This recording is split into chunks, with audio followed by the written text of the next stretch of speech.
After Operation Strix was put at risk by the stolen classified documents, leading to a tense encounter between Yuri and Lloyd during their secret missions as SSS agent and wise spy. The mission now reaches a critical turning point. Anya is about to face her very first term finals at Eden Academy, and her performance could decide the fate of the entire operation. How will she find a way to succeed this time, and what challenges await her? Let's find out.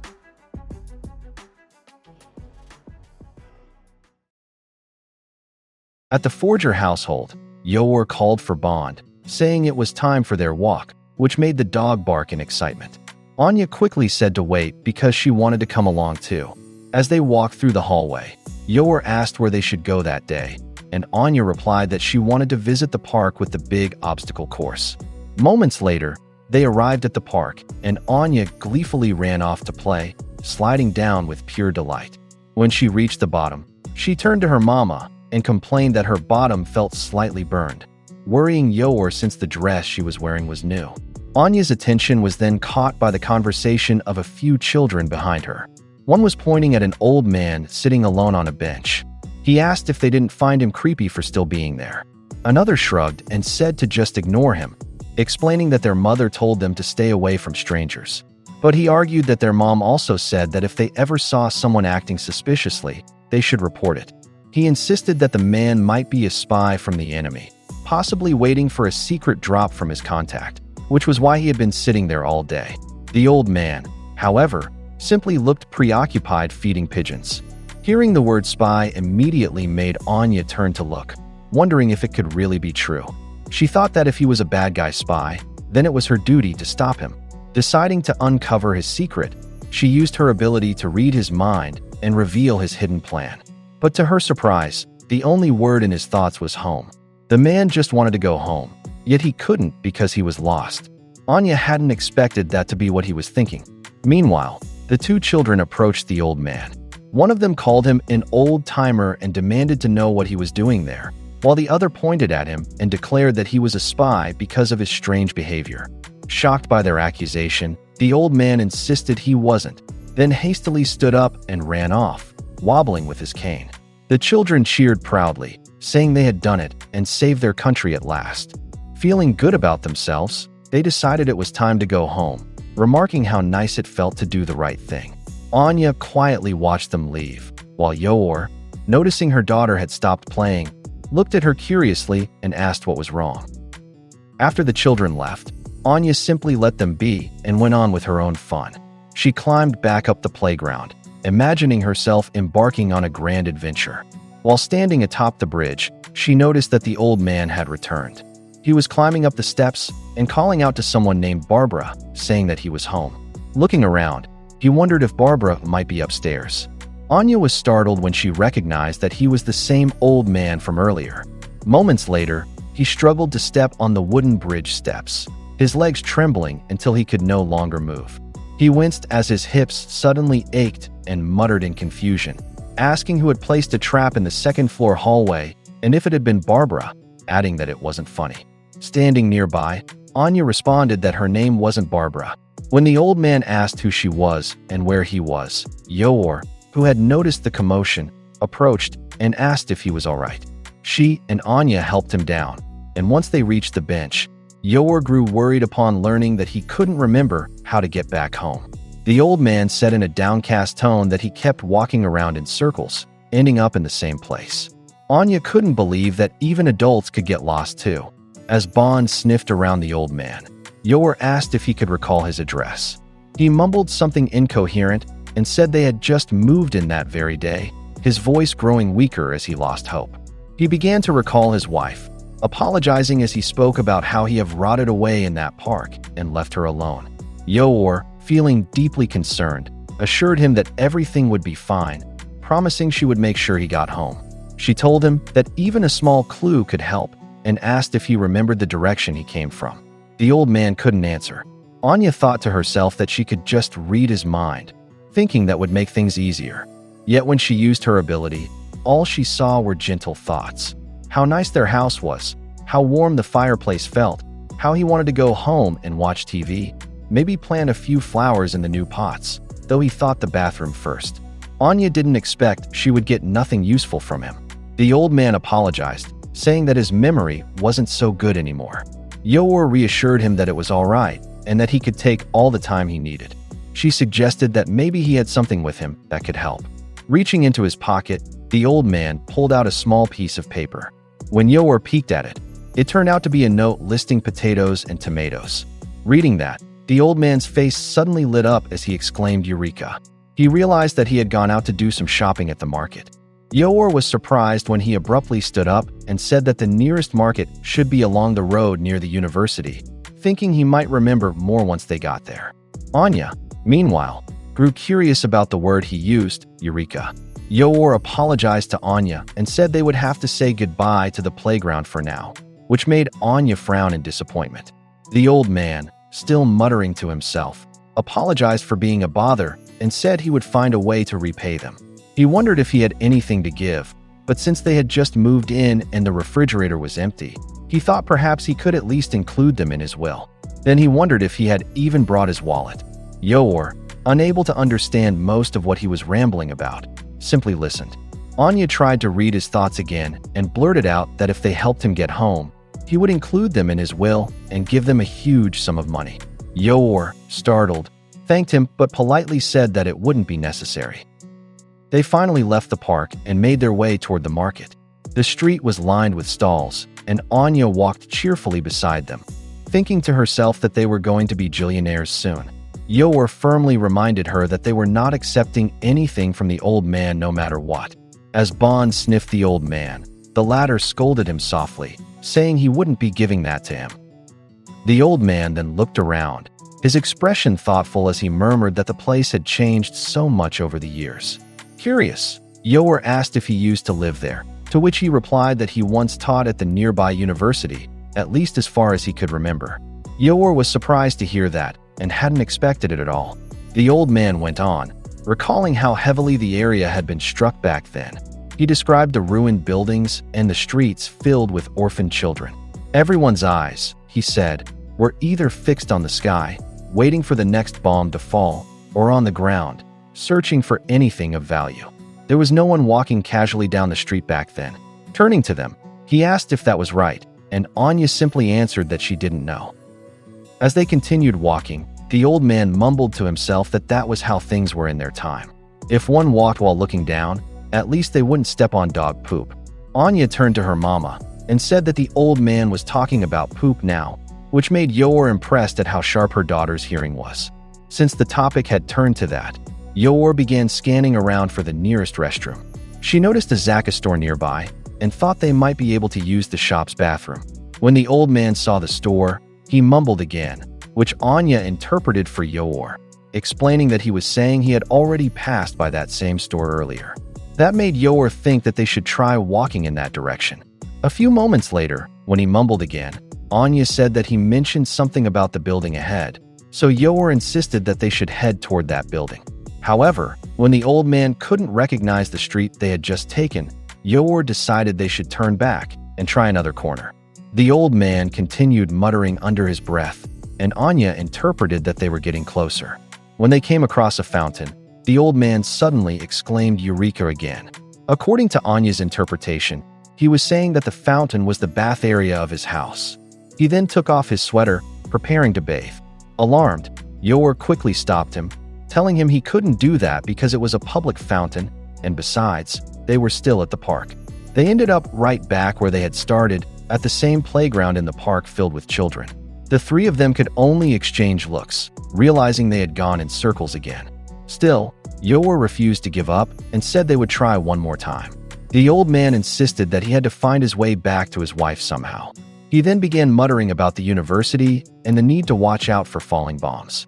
Anya interpreted his words, saying that according to him, if he couldn't make it home, he would bomb the university. Yor immediately grew alarmed and asked why he would say such a thing, before quickly assuring him that they would help him find his home. As they wandered again, Yor asked if he remembered the tree-lined street or the tunnel nearby. The old man mumbled something that Anya translated, which made Yor realize that if they followed the train tracks, they might finally find his house. But then the old man suddenly stopped. With a spark of recognition, He said Eureka once more, claiming that the building in front of them was his home. Delighted, they watched as he entered and greeted his wife, Barbara, saying that he was home. However, inside was not a house but an office, with a sign that read 1 kill a day. The men inside turned in shock, demanding to know who Barbara was. Realizing the danger, Yor immediately grabbed Anya and helped the old man flee as gunfire erupted behind them. The men shouted, asking who they were and if this was some kind of hit job, accusing them of trying to raid their turf and get away with it. While running, Yor exclaimed that it clearly wasn't his home since it turned out to be a mafia branch office. A few moments later, once they were far enough away and completely exhausted, the old man dropped to his knees, lamenting that he had no idea Barbara would be that angry with him. Yor gently told him that people they saw earlier wasn't Barbara. As they passed by a flower shop, the old man stopped again and declared that this was his home. Anya added that he said he could smell his wife's favorite flowers, but Yor pointed out that of course he could since it was a flower shop. She then pulled him along to continue their search. Eventually, they reached the top of a tall tower when the old man said that their apartment was on the highest floor. Yet when they got there, Yor confirmed that it wasn't the right place either. As they went back down, the old man remarked that Barbara was quite feisty today, to which Yor replied that she wasn't his wife. The old man eventually sat down by the side of the path, admitting that he was no longer used to being surrounded by people. He said he was just a senile old man now and once again apologized for all the trouble he had caused. Anya, however, told him that she was having a lot of fun and that this was a great adventure. The old man fell quiet and looked at her for a moment before patting her gently on the head. He thanked her for not laughing at his shortcomings. Anya only noticed how wrinkled his hands were. The old man then pointed to a waffle kiosk behind them and asked if she would like one, saying it was his treat. Anya lit up with excitement, but Yor politely declined, saying it was all right and that she would pay instead. While she went to buy the waffles, the old man began mumbling again, and Anya translated, saying that he was thinking about how adorable his little granddaughter was and that he wanted to give her a waffle and will his entire estate to her. But then he mumbled again, and Anya corrected herself, saying that apparently that wasn't really what he meant. Still, she was overjoyed with the waffle he gave her. As Anya happily ate, Yor found herself reflecting. Both her own parents and Lloyd's were gone, meaning Anya had never known what it was like to have a grandparent. Watching her enjoy the waffle while the old man smiled warmly at her made Yor realize that perhaps Anya was experiencing something new that day. Yor thought to herself that she too had never experienced having grandparents, but she couldn't miss something she had never known, so she didn't feel sad about it.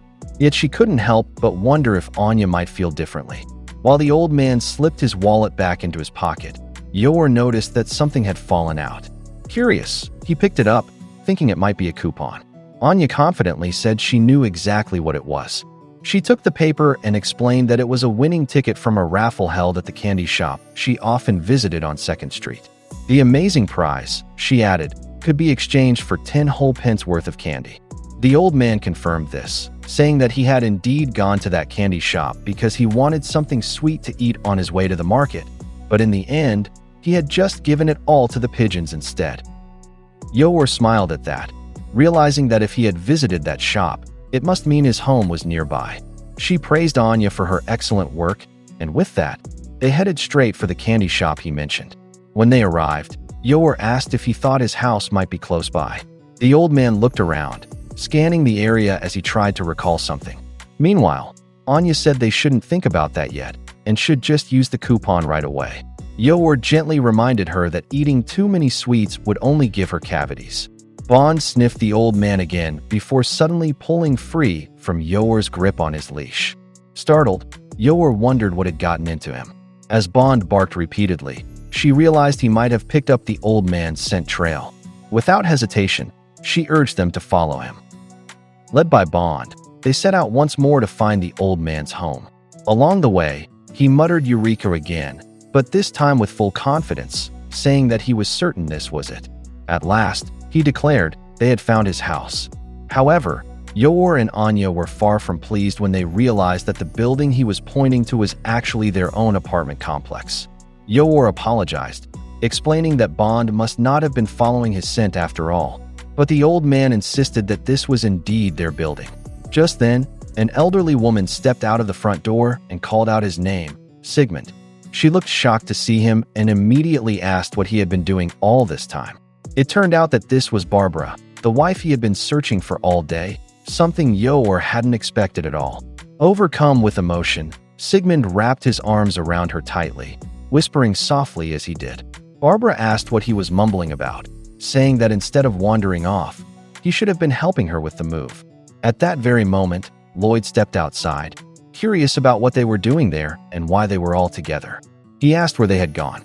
Yor hadn't expected to run into him there, but Lloyd calmly explained that the elderly couple was moving into the unit next door and that he had been helping them. In truth, he was thinking that it was important to learn everything he could about their new neighbors.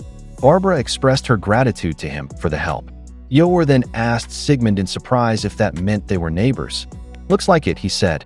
They introduced themselves as Sigmund Othen and Barbara Othen. Barbara apologized for any trouble her husband may have caused.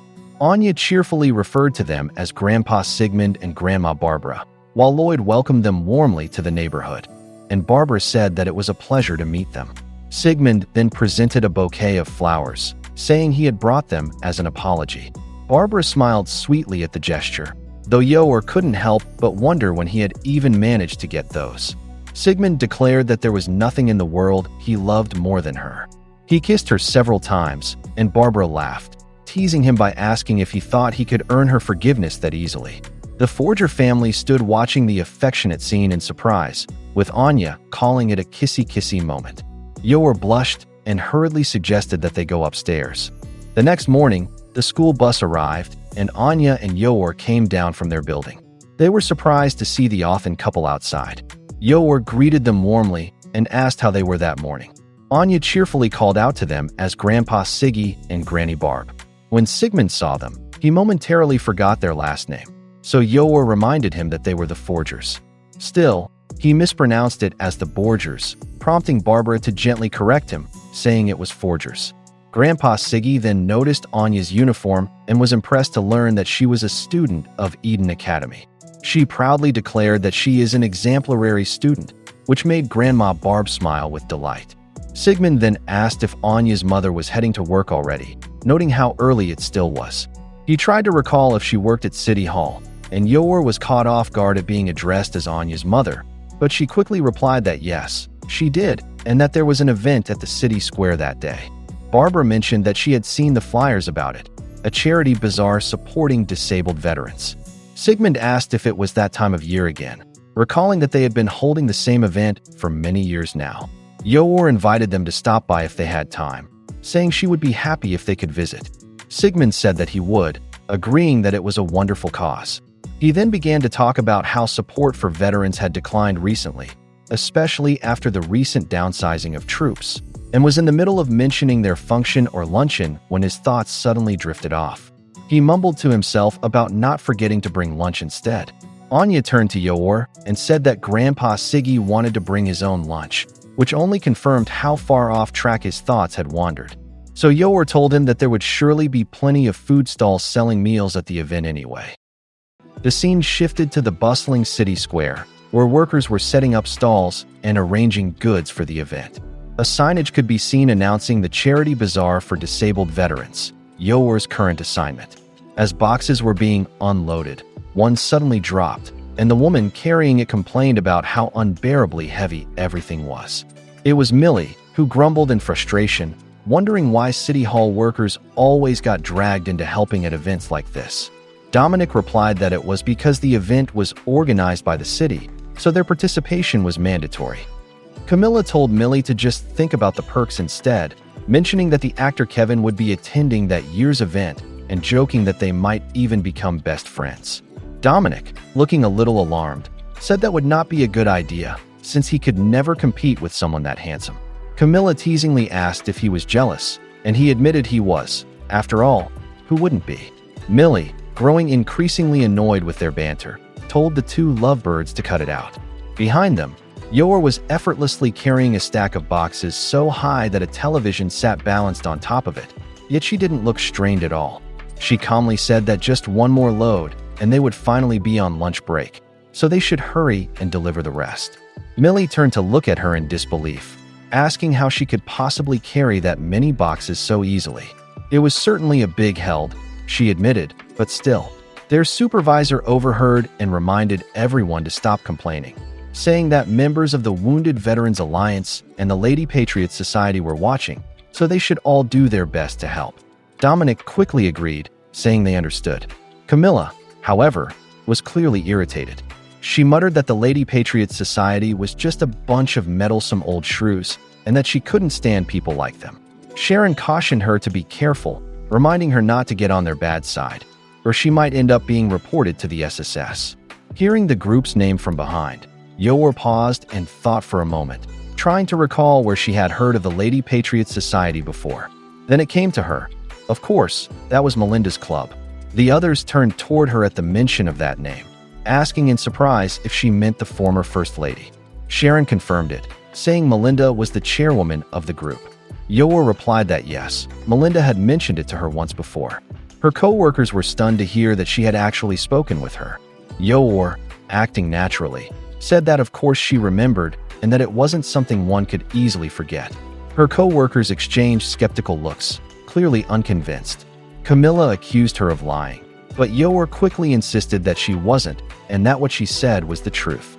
Camilla went on, saying that former First Ladies didn't mingle with mere municipal employees. Dominic raised an eyebrow at that, reminding her that she had just said earlier she wanted to be best friends with the actor Kevin. Camilla brushed it off and said she had read in a tabloid the other day that Melinda supposedly participated in satanic rituals, adding that if Yor really were her friend, she might end up being sacrificed to the devil. Yor quickly replied that Melinda seemed like a good person to her and was certain that the woman in those rumors must have just looked like her. She glanced around the area, wondering quietly to herself if Melinda might actually attend the event that day. Dominic explained that the Lady Patriots Society attended every year, but he had never once heard of Melinda Desmond herself showing up. He reasoned that she likely had too many enemies to appear at such a public event. The group then returned to their work, with Camilla telling everyone to move quickly since the old shrews were watching. At the back, Millie slowed her pace, her eyes drawn toward a group of disabled veterans nearby. She stopped for a moment, quietly observing them. Camilla noticed and called out to her, asking why she had stopped. Millie fell silent for a moment before answering that she didn't think she could do it. She said she would just head back to the office and take care of things there instead. Dominic couldn't believe it, pointing out that they were already short on manpower. Camilla approached her gently and patted her on the head, telling her that at least she had tried this year and that it was progress. Sharon then recalled how last year Millie had cried and refused to even come to the event. Yor, overhearing, asked softly if Millie was all right, if maybe her stomach hurt or something. Sharon replied that it wasn't that, and she was about to explain when several women nearby suddenly called out to them. The group of ladies glared at the City Hall workers, complaining that they should see a little more hustle because the stalls couldn't be set up properly until they were done. Camilla's face tightened with irritation, muttering under her breath that the old hags had finally crawled out of their nest. Sharon reminded her to just do what they were told for now. Forcing a smile, Camilla apologized to the women and said they would bring the rest of the supplies right away. She handed something to Millie and asked her to carry it. Clearly irritated, the woman muttered that young people nowadays enjoyed their peace without any idea of what it truly cost. They had no respect at all, she said, for the soldiers who had risked their lives to fight for their country. They were lucky to live freely, untouched by the world's burdens. She added bitterly that she hoped they realized there were still soldiers suffering from injuries and post-traumatic disorders. Sharon quickly responded that of course they understood and would try to be more considerate. Millie, however, remained quiet for a while before saying that at least those soldiers survived. Sharon looked surprised and asked what she meant. Millie continued in a sharp, sarcastic tone, saying that they made it home. Didn't they? So hip hip hooray for them. The representative from the Lady Patriots Society's table immediately snapped at Millie's words, her tone sharp as she demanded to know what she had just said, calling her a child. Camilla quickly leaned toward Millie and whispered for her to apologize before she got reported, but Millie muttered that she wouldn't. Her father, she said, never even made it home at all. Yor's eyes widened at the revelation, while Camilla and Sharon fell silent. The older woman, however, remained unmoved and said coldly that so what? Did Millie think that gave her the right to neglect her duties? She wasn't the only one who had lost someone. She pointed to another woman named Janet, who had lost her husband, and accused Millie of turning such a solemn occasion into something all about herself. Another woman added that everyone there suffered, and that the event was meant to be about supporting one another. They sneered that Millie clearly didn't understand how the world worked, calling her a pitiful little girl. Millie stood frozen, stunned and humiliated by their words, then turned around and walked out without another word. Sharon grew anxious and called out to her, worried, but the older woman still wasn't finished. She shouted after her not to run away, saying that what she needed was to be struck so she would wake up and finally knock some sense into her worthless little head. Before things could go any further, Yor immediately stepped in, positioning herself between Millie and the woman. Her sudden intervention caught everyone off guard. Yor apologized if they had been negligent in their duties that day, but then asked calmly what exactly it was that the woman found so pitiful about Millie. Why did she think she was worthless? The older women were taken aback. One of them scoffed, asking if Yor had even heard what Millie said to them. They reminded her that everyone there was in the same boat and that no one gets special treatment. Yor thought for a moment, then walked over to a stack of heavy boxes nearby. She said that, like Millie, she had also lost her parents in the war, and now she was working as hard as she could to live her life. She asked if they could see that. With ease, she lifted the towering pile of boxes in front of everyone, showing no struggle at all. She then asked the women to do the same. Each of them should try lifting 10 boxes. The older woman protested, saying that was impossible. Yor insisted that she herself could do it. The woman snapped back that not everyone was a gorilla like her, claiming she was too frail for that. Yor asked then why she was so convinced that Millie was exactly the same as them. The woman's face darkened with anger, and Camilla quickly interjected, saying they shouldn't compare Millie to others because she was different, a sensitive soul. The woman replied that it was obvious everyone had different physical capabilities, but so what? Sharon then questioned her, asking if her point was that everyone was emotionally the same. If that were true, she said, then there would be no difference between those who suffered and those who didn't, and everyone would just be one big happy species. Dominic, standing to the side, nervously urged them not to escalate things any further. But the woman from the society snapped that they were all arguing over insignificant details. She pointed at them, calling them a bunch of whiny brats. Their generation, she said bitterly, had been the one forced to endure the war, so they had better not belittle that suffering. Yor looked at her, confused, and asked what she even meant by that. No one, she said, was belittling their suffering. Yor explained that they all held the deepest respect for those who fought for them and for those who suffered on the home front. But as children, she said, they too had endured hardships. One's only children could truly understand. Perhaps, she added, that was something everyone of their generation shared. As she spoke, she quietly recalled how she and Yuri had grown up as orphans during the war. Millie, standing nearby, was close to tears after hearing and witnessing everything Yor had done for her. Yor then said that she would carry Millie's load for her and hoped that would be acceptable. Sharon quickly urged everyone to get back to work, saying they were only wasting time by standing around. Camilla agreed, adding that they didn't have the right to complain anymore after all that. The woman from the Lady Patriots Society didn't respond immediately, but her anger was evident. She warned them not to mock or make a joke out of them. Raising her hand, she shouted that she had warned them, calling them spoiled brats who didn't understand anything. Before she could go any further, someone stepped in and grabbed her raised hand, telling her to stop because she was only embarrassing herself. It was Melinda. She asked calmly what was happening there. The woman immediately addressed her as Madam Chairwoman and began to complain that she wouldn't believe how disrespectful those city workers had been. Instead of reacting with anger, Melinda's expression brightened the moment she noticed Yor. Delighted, she hurried toward her and took her hands, asking in surprise if it was really her. She said she couldn't believe she was seeing her again after so long. Yor recognized her at once as Melinda and hadn't expected to see her there either. They exchanged warm greetings, saying it had been quite a while since they last met. Camilla and the others stood frozen in shock as they witnessed the exchange. They whispered to each other, asking if that was truly Melinda Desmond. None of them could believe that Yor actually knew her. When Melinda asked if Yor worked there, she smiled and replied that she did. Melinda then turned to the City Hall workers and said she would appreciate it if they could keep her presence there discreet. The women quickly agreed, startled that she was speaking directly to them. Camilla could barely process what she was seeing, realizing that the person before them was indeed the former First Lady. She quietly admitted that her presence was intimidating. Meanwhile, Millie had a completely different reaction. Watching from behind, she thought that Yor seemed like a decent person, but this was unacceptable. Desmond, she thought bitterly, was the one who had started the war. That made him the worst of the worst. What kind of person, she thought, would ever befriend the wife of such a monster? Camilla quickly shushed her, warning that one wrong word could make her disappear without a trace. But the other women from Melinda's group pointed toward Millie, accusing her of being the one responsible for the earlier disturbance.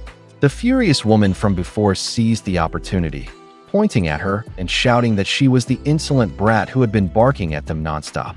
Camilla immediately tried to stop Millie, who was already on the verge of tears. Melinda, meanwhile, stood in silence, visibly taken aback by the accusation. While working in the back, their supervisor spoke up, addressing Millie directly and saying that she was mistaken, calling her Miss Myers. When the war began, it was Chairman Chapman who served as Prime Minister at that time. Chairman Desmond only succeeded him afterward. He scolded her, saying that it was shameful and ignorant to cast blame without understanding the facts, and told her to learn her history before making such accusations. Millie fell silent at his words, unable to respond. The women standing behind Melinda quickly joined in, agreeing with him and calling Millie a brat.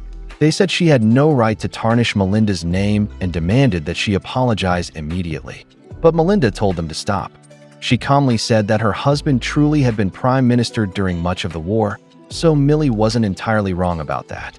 The girl, she added, had every right to hate them. Melinda then removed her hat, her voice steady as she said that she should be the one to apologize.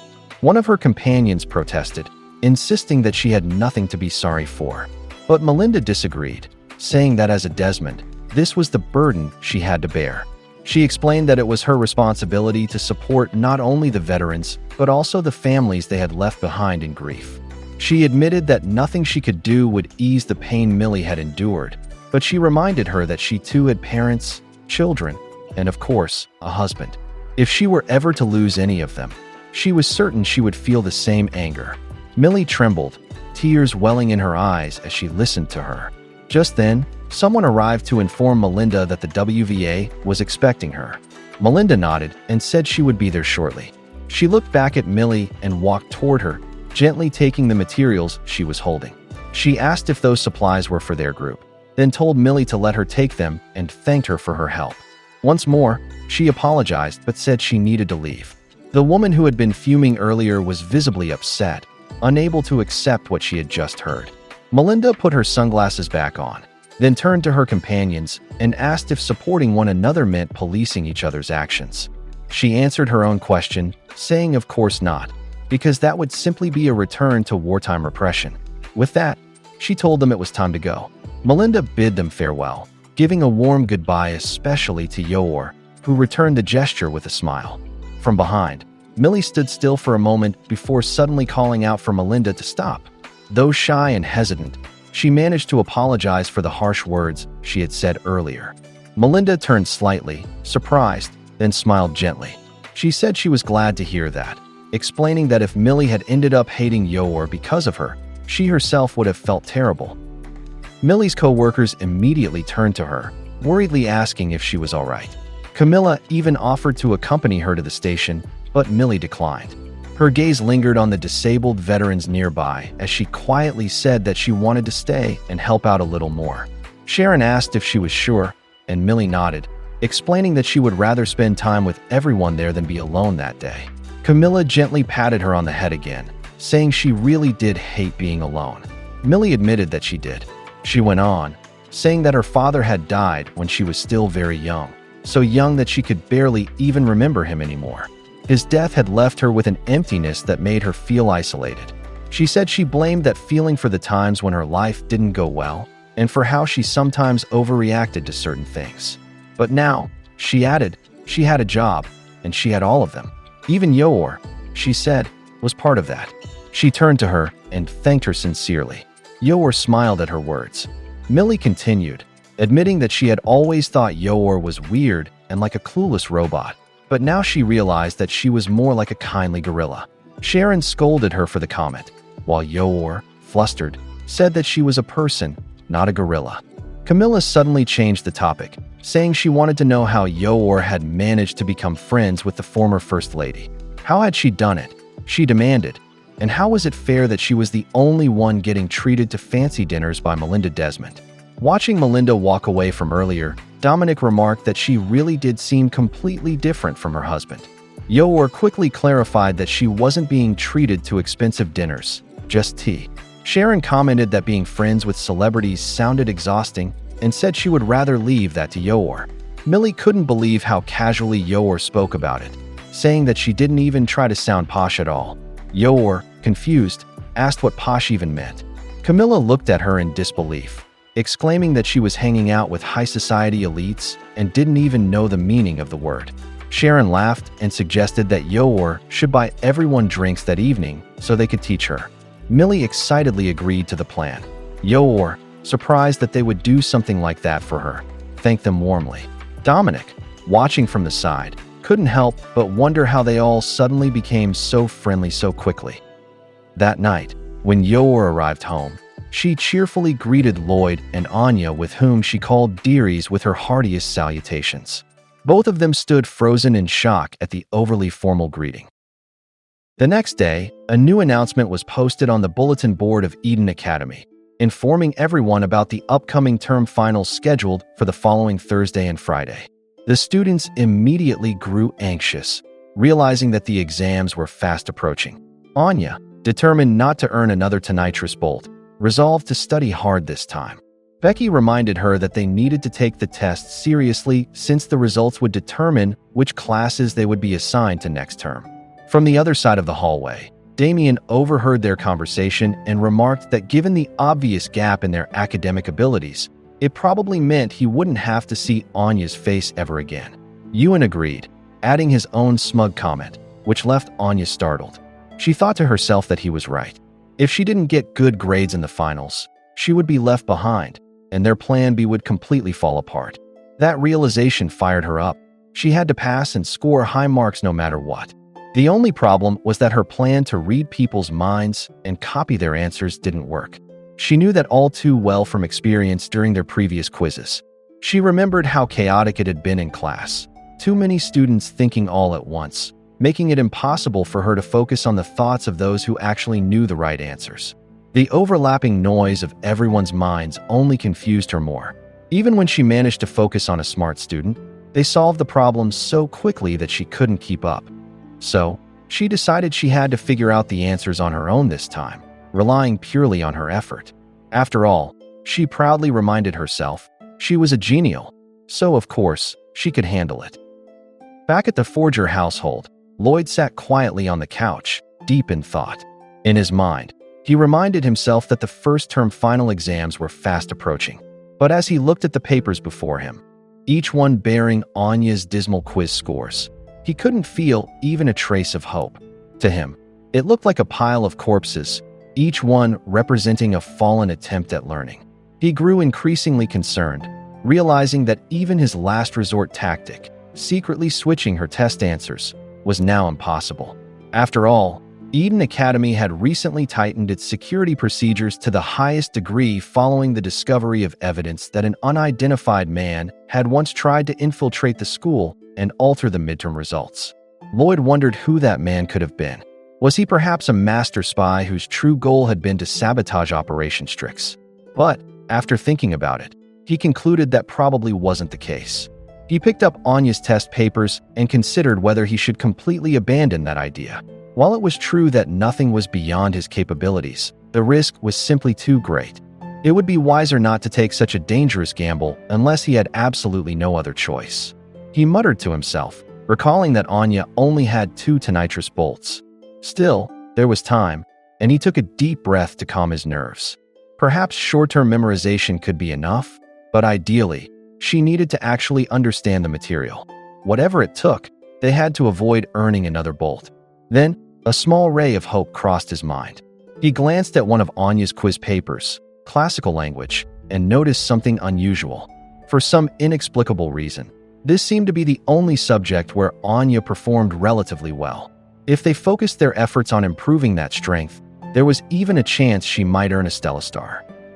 Anya greeted her father good morning, her voice trembling as she commented that it was a little cold that day. Lloyd stared at her in disbelief, growing worried that she might have caught a cold right before the finals. His concern only deepened when Anya suddenly sneezed, and a long string of snot dangled from her nose. Holding it proudly, she declared that she had just blown the longest string of snot in the history of the unicycliverse. She even joked that maybe she could earn a Stella Star for being Eden Academy's Master of Snot. Pulling on it to stretch it out even further, she gleefully called it a snot anaconda or snotaconda. Before Lloyd could say anything, she ran off toward her mother's room, excitedly shouting that she had to show her snotaconda to Mama, before adding that maybe it was actually a booger constrictor instead. Watching her disappear down the hallway, Lloyd's cheerful expression turned grim.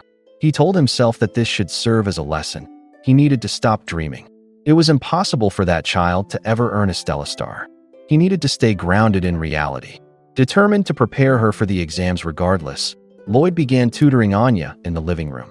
He pointed at her notes, asking if she didn't remember that the two problems were different, which meant they required separate formulas.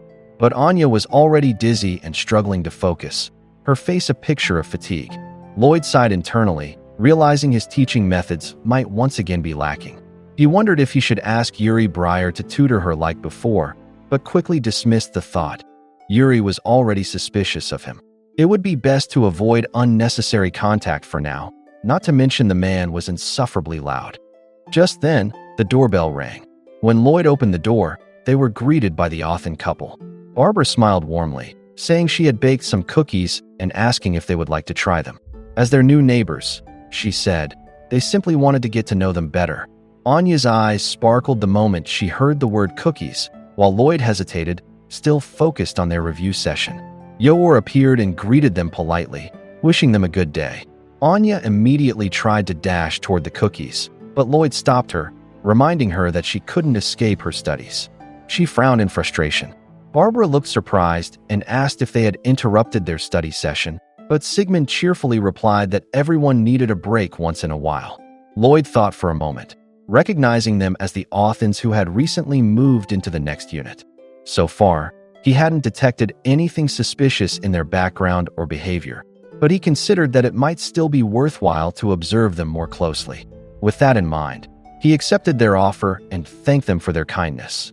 Meanwhile, Anya sighed inwardly, thinking that her father really never stopped thinking about work. They soon headed to the Othans' apartment next door to share Barbara's freshly baked cookies and get to know each other better.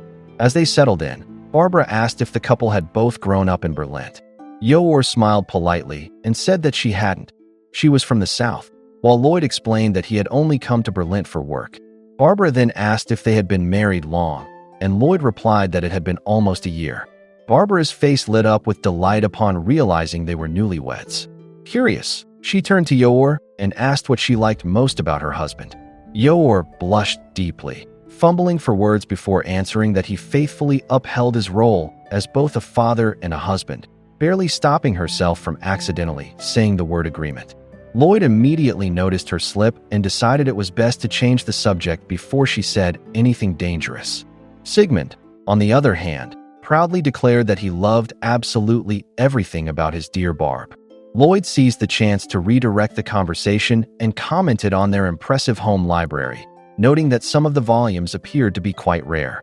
Barbara explained fondly that her husband, whom she called Siggy, used to be a university professor, and if they liked, they were free to look through the collection anytime.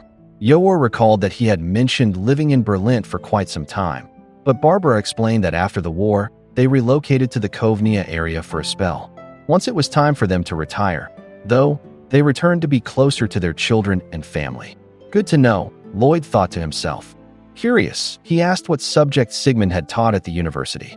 Barbara admitted that she couldn't quite remember and asked her husband if it had been neurology or something else. Sigmund confirmed it had been, adding that during their time in Kovnia, he had also helped rehabilitate wounded soldiers. Then, with a friendly smile, he asked Lloyd if he wasn't a psychiatrist himself, remarking that their fields weren't so far apart.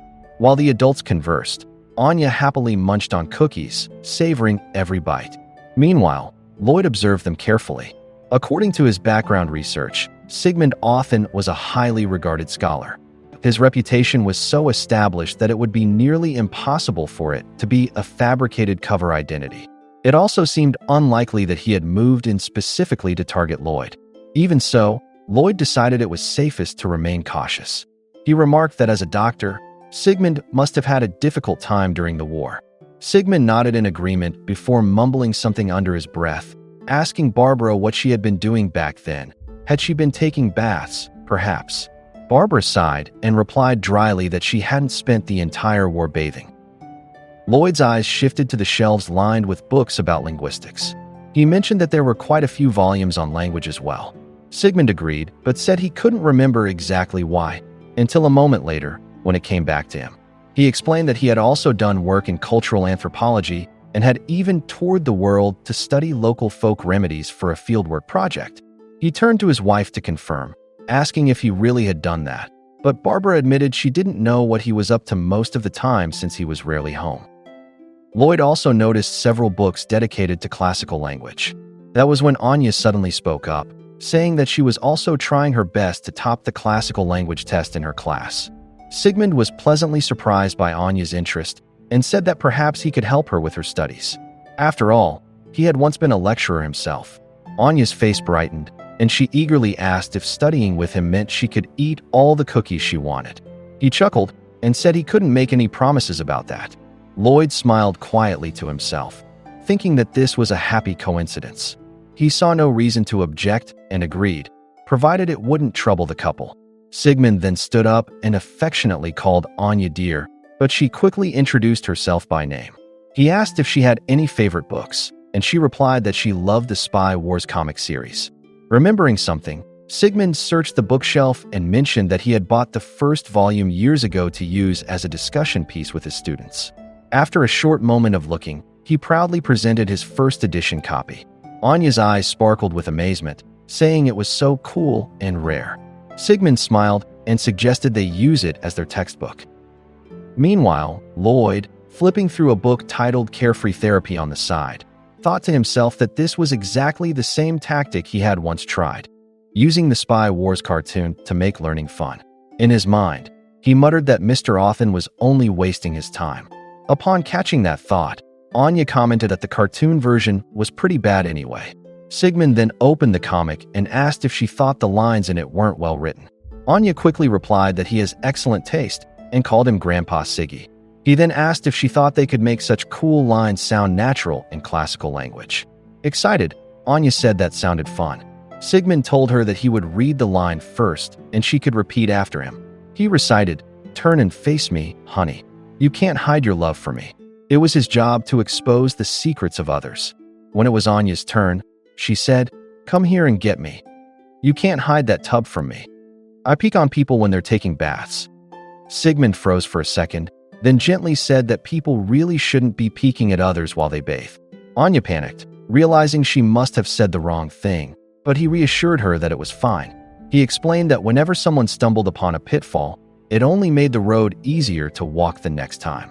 In classical language, he continued, one had to replace vocabulary to fit the situation, just like how Bondman changed his disguises depending on what kind of place he was trying to infiltrate. Anya tilted her head in thought, while Lloyd interjected, noting that the test was only for first graders and he couldn't imagine the grammar being that complicated. Sigmund motioned that that wasn't the point. The true essence of learning, he said, was discovering how to break through when faced with an obstacle. Those eureka moments, he added, were the greatest joys of learning. When Anya heard the word eureka, she immediately thought of eucalyptus and asked if that was what koala bears ate. Amused, Sigmund praised her for knowing so much about koalas, saying she might even ace her biology test too. He then explained that eucalyptus leaves were actually poisonous, which was why koalas slept so often. Of course, he added, koalas didn't live around here, but in lands far away, down south. Anya was amazed, thinking that Grandpa Siggy seemed to know everything, just like her papa. Sigmund smiled and said that the world was full of things that remained mysterious to him, and that was precisely what made it so much fun. He explained that learning about things was one of the fundamental joys of being human, to grasp the wonders of the world, to discover how to create and build, to understand the past, the future, oneself, and others. He said he simply wanted to learn all that he could. Barbara gently reminded him to get back to the test preparation, and he laughed, admitting that he might have gotten a little carried away. Tests were important too, he said, since becoming an imperial scholar could change her life. There were things, he added, that only those chosen could ever learn. Barbara called him Siggy again, which snapped him back to focus, making him remember that the test was indeed their top priority. She smiled warmly, remarking that it had been a long time since she had seen him this happy. At the other table, Sigmund and Anya continued their study session. He instructed her to use classical language to rename the spy gadgets from Spy Wars, and she eagerly replied with an okie dokie. Lloyd quietly observed from the side, watching the two interact. He noticed how Sigmund encouraged Anya to find the joy in learning, something Lloyd himself had never truly considered. He understood the value of that as a motivational tool, but for him, studying had always been about practice and comprehension, about wielding knowledge and understanding as tactical weapons, tools of survival, nothing more. Grandpa Siggy showed remarkable patience as he guided Anya. He explained how certain words connected together, saying they fit as perfectly as if they were doing a little hanky-panky. Anya nodded in understanding, saying that they connected just like Bondman and his lady friends. Sigmund pointed at the words on her paper and said she was right. The three words got along together very well. She had cracked the pattern, he told her proudly, and congratulated her with a warm well done. He added that even Bondman himself couldn't have done it better.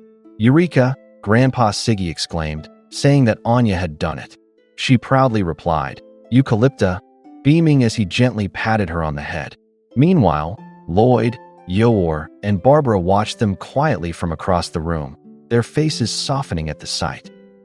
By 5 o'clock, the clock chimed softly. The Othen couple accompanied the Forger family to the door. Grandpa Siggy warmly invited them to drop by any time they wished, saying he would be more than happy to continue teaching Anya since he had plenty of free time.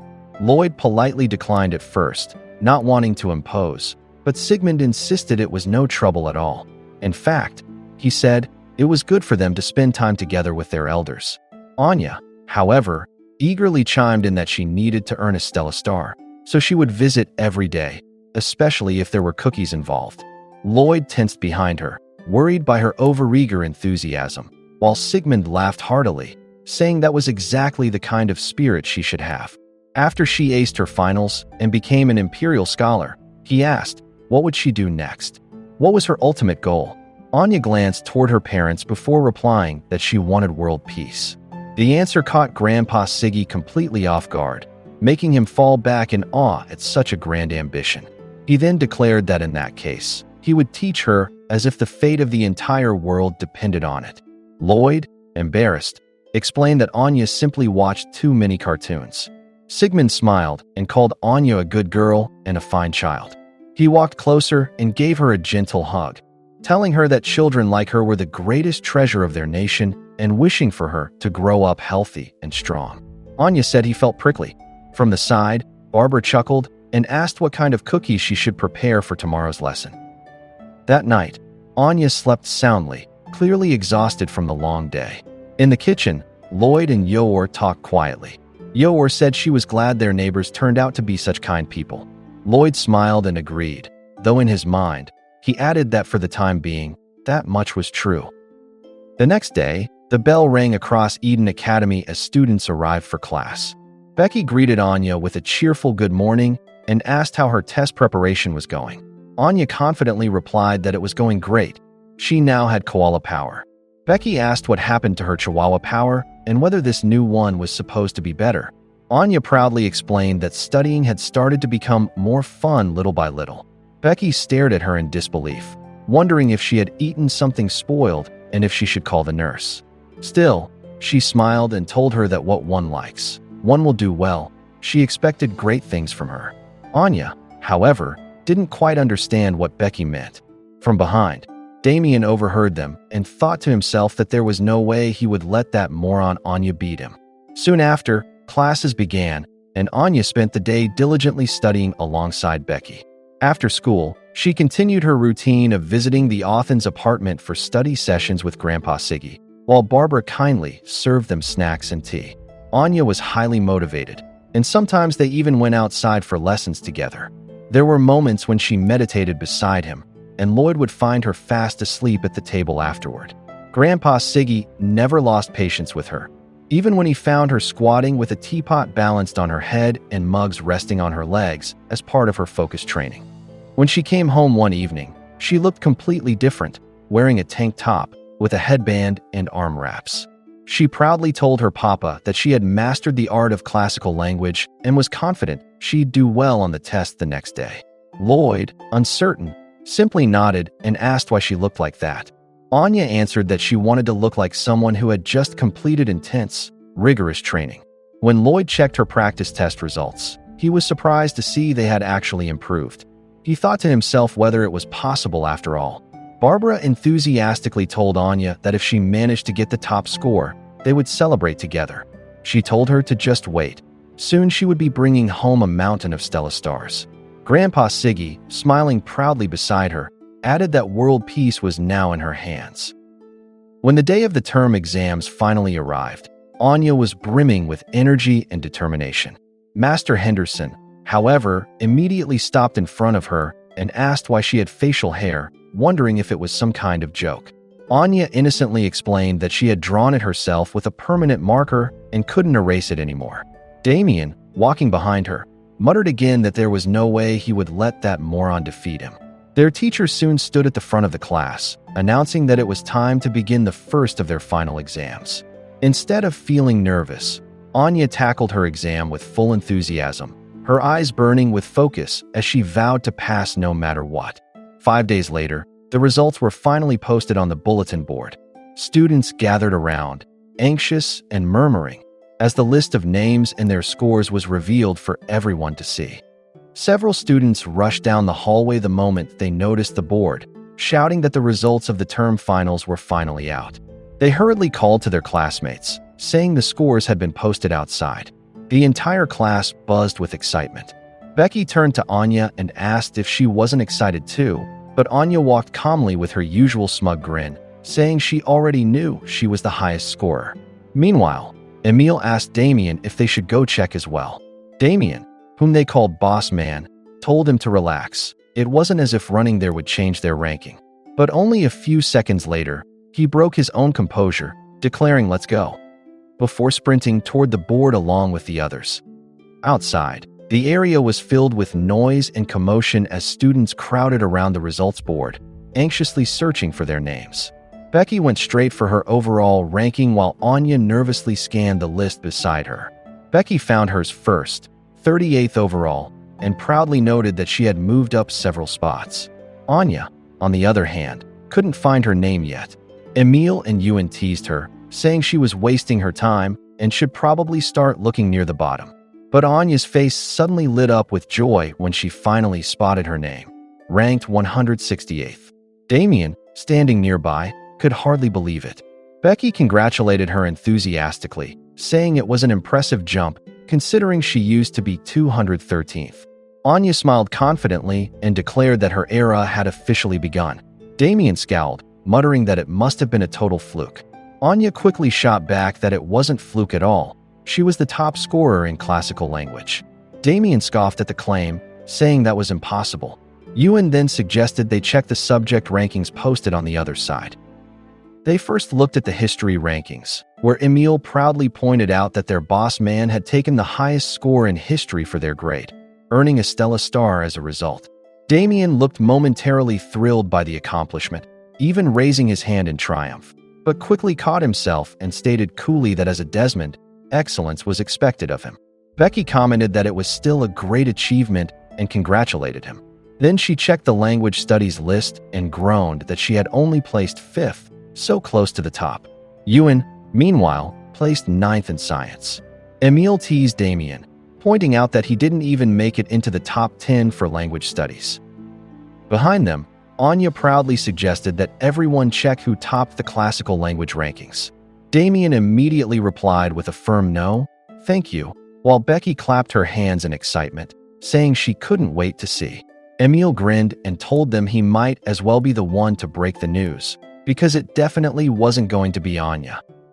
They all leaned in to check the classical language section, eyes scanning for the name of the top scorer. And there it was. The student who ranked first was Arnold Crowley. Becky tilted her head, admitting she had no idea who that even was, while Damien commented that he was probably from Klein Hall. Anya, realizing it wasn't her, slowly sank to her knees, devastated.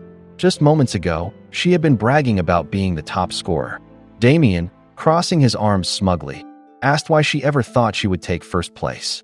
Emil added teasingly that she was number 1, until the second letter of the name appeared. Becky, still studying the list, suddenly blinked and said to wait a second, because right below Arnold Crowley's name was Anya Forger, listed as the second highest scorer with 89 points.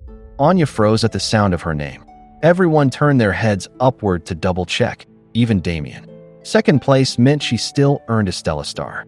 The realization hit Anya all at once, and she jumped to her feet, screaming in shock and delight.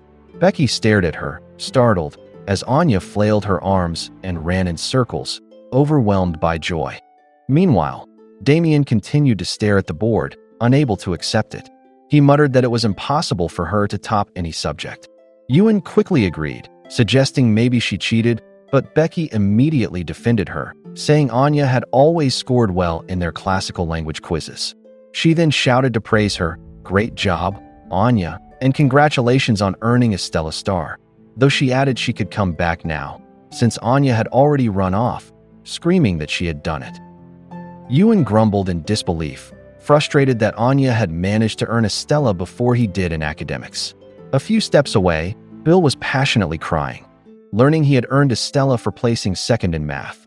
His classmates congratulated him, but when he spotted Anya, he pointed out that Forger's was listed too, this time with 24 points. That score fell below the cutoff, which meant Anya had also received another tinnitrus bolt. Her joy instantly turned to horror. Anya's smile vanished, and she froze before letting out a scream. Even Bill looked taken aback by her reaction. Moments later, she took off running again, but this time in pure frustration, her cries echoing down the hallway. Becky watched her go and commented that Anya's emotions were all over the place today. Behind them, Master Henderson observed the commotion and reflected that he had never seen a student earn both a Stella and a tinnitrus bolt in the same set of final exams before. For Anya, it felt as if the entire sky had collapsed over her head. When Anya returned home, she was greeted by an unreadable expression from Lloyd, one that made her immediately frown and say that his face looked weird. Lloyd silently examined her test results, already expecting what he would find there. Anya quickly tried to explain herself, saying she had worked really hard on the classical language test, but by the time the math exam came right after, she had been so exhausted that she accidentally fell asleep. Lloyd said nothing in response, while Yor looked genuinely impressed by her daughter's effort. In Lloyd's thoughts, he decided not to scold Anya. The fact that she had earned a Stella through academic achievement was far more important. So instead, he told her she had done a good job. Anya's face lit up at those words, bursting with pride and joy. Later that day, she visited the Othen couple to share the news, and Sigmund was delighted to hear that she had earned a Stella star. He praised her warmly, and Anya proudly told him that she had worked hard to achieve it. Barbara also congratulated her. Sigmund told her that now she had learned the joy of being rewarded for her hard work, a treasure even greater than the Stella itself. Someday, he added, she would also experience the frustration of realizing that effort was not always rewarded. But even then, the act of learning was its own kind of treasure. Upon hearing the word treasure, Anya innocently asked if he meant he was going to will his estate to her. Sigmund chuckled and told her that wasn't quite what he meant. Back at home, Lloyd reminded her that the award ceremony would be early the next day, so she needed to go to bed soon. Okie dokie, Anya replied as she played with Bond.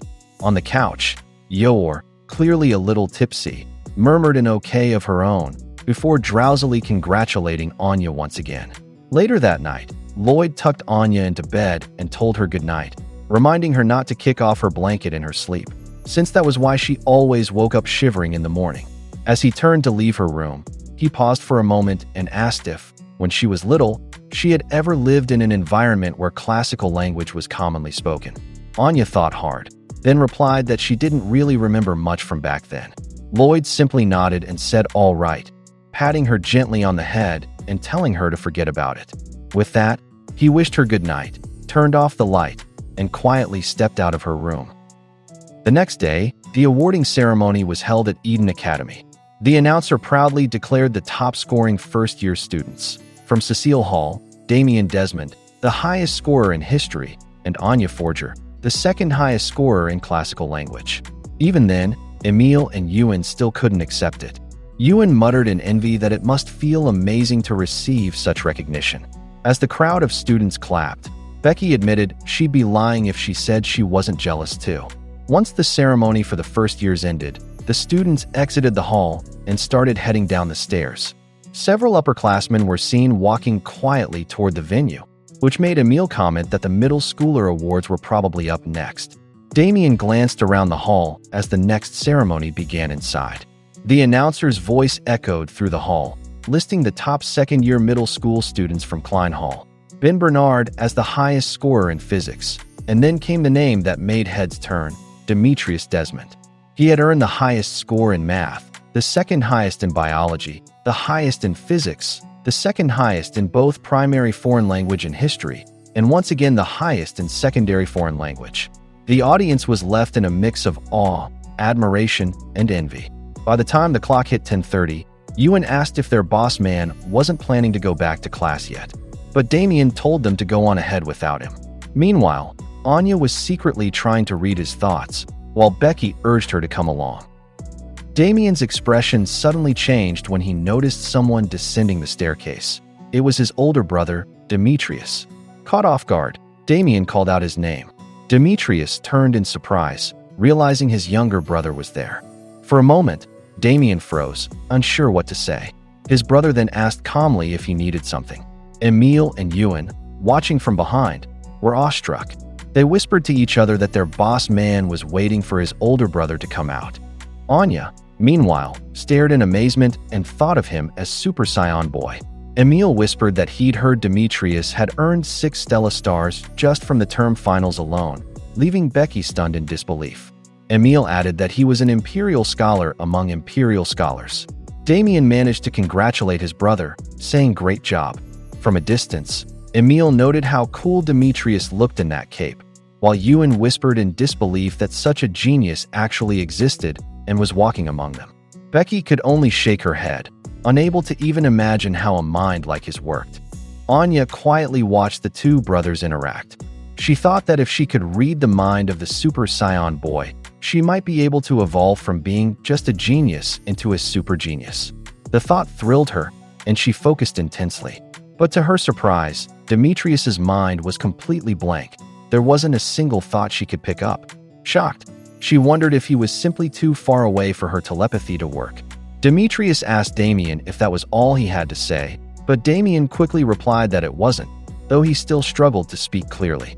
His brother then mentioned that he had heard Damien had also achieved a top score in one of his subjects. Delighted to finally catch something, Anya thought to herself that she could actually hear him now. Blushing, Damien admitted that it was true. He added quietly that he wondered what their father would think about it. Demetrius paused, clearly caught off guard by that comment. Then, turning away, he said flatly that he wouldn't know, since they didn't really talk that often. Damien froze, stunned by the response, while Anya continued desperately trying to read Demetrius's thoughts. Inside, he was thinking that he didn't understand their father at all. As Demetrius walked past, Ewan and Emil immediately stood up straight, greeting him with great respect. They said it was an honor to see him again, calling him Mr. Demetrius, sir. They introduced themselves as Damien's classmates, Ewan and Emil, in case he had forgotten. Demetrius briefly glanced at them before thinking to himself that he didn't understand people. That was true, he thought, but who cared anyway? It was a waste of time trying to think about such things. With that, his mind went completely blank again as he continued walking. Becky, who had been watching from the distance, commented that he seemed kind of creepy. Ewan added that Demetrius had always been scary. Anya thought about it and remembered something she had read from her mother's mind before. Apparently, all of Scion Boy's relatives were weird.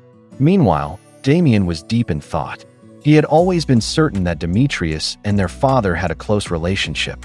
Now, he wasn't so sure anymore. He recalled hearing that when his brother was little, their father was almost always by his side, constantly watching over his studies.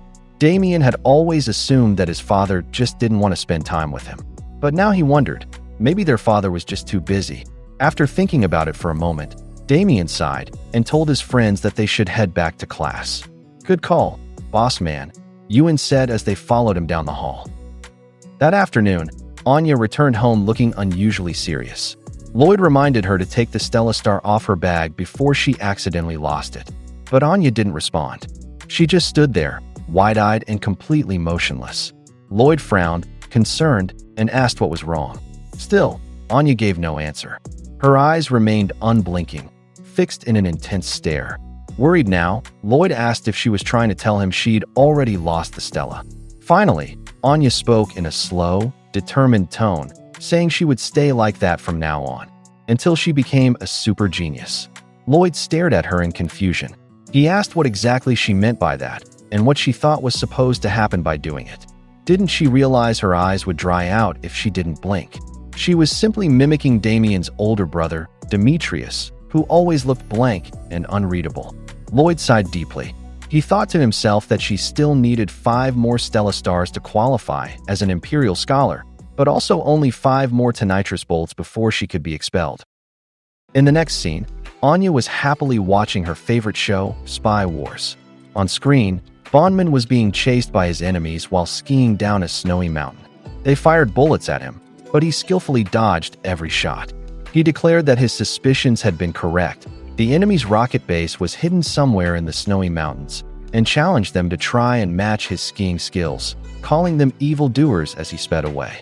As Anya and Bond watched intently, she pointed at the TV and told Lloyd that she wanted to do that too. But Lloyd said they didn't have time for such things. That instantly made Anya burst into tears, giving him her most pitiful expression, one that Lloyd simply couldn't resist. And so, the Forger family set off for what Anya excitedly called the Big, Snowy Mountain. Yor cheerfully added that after all the effort Anya had put into her exams, she deserved a nice reward like this.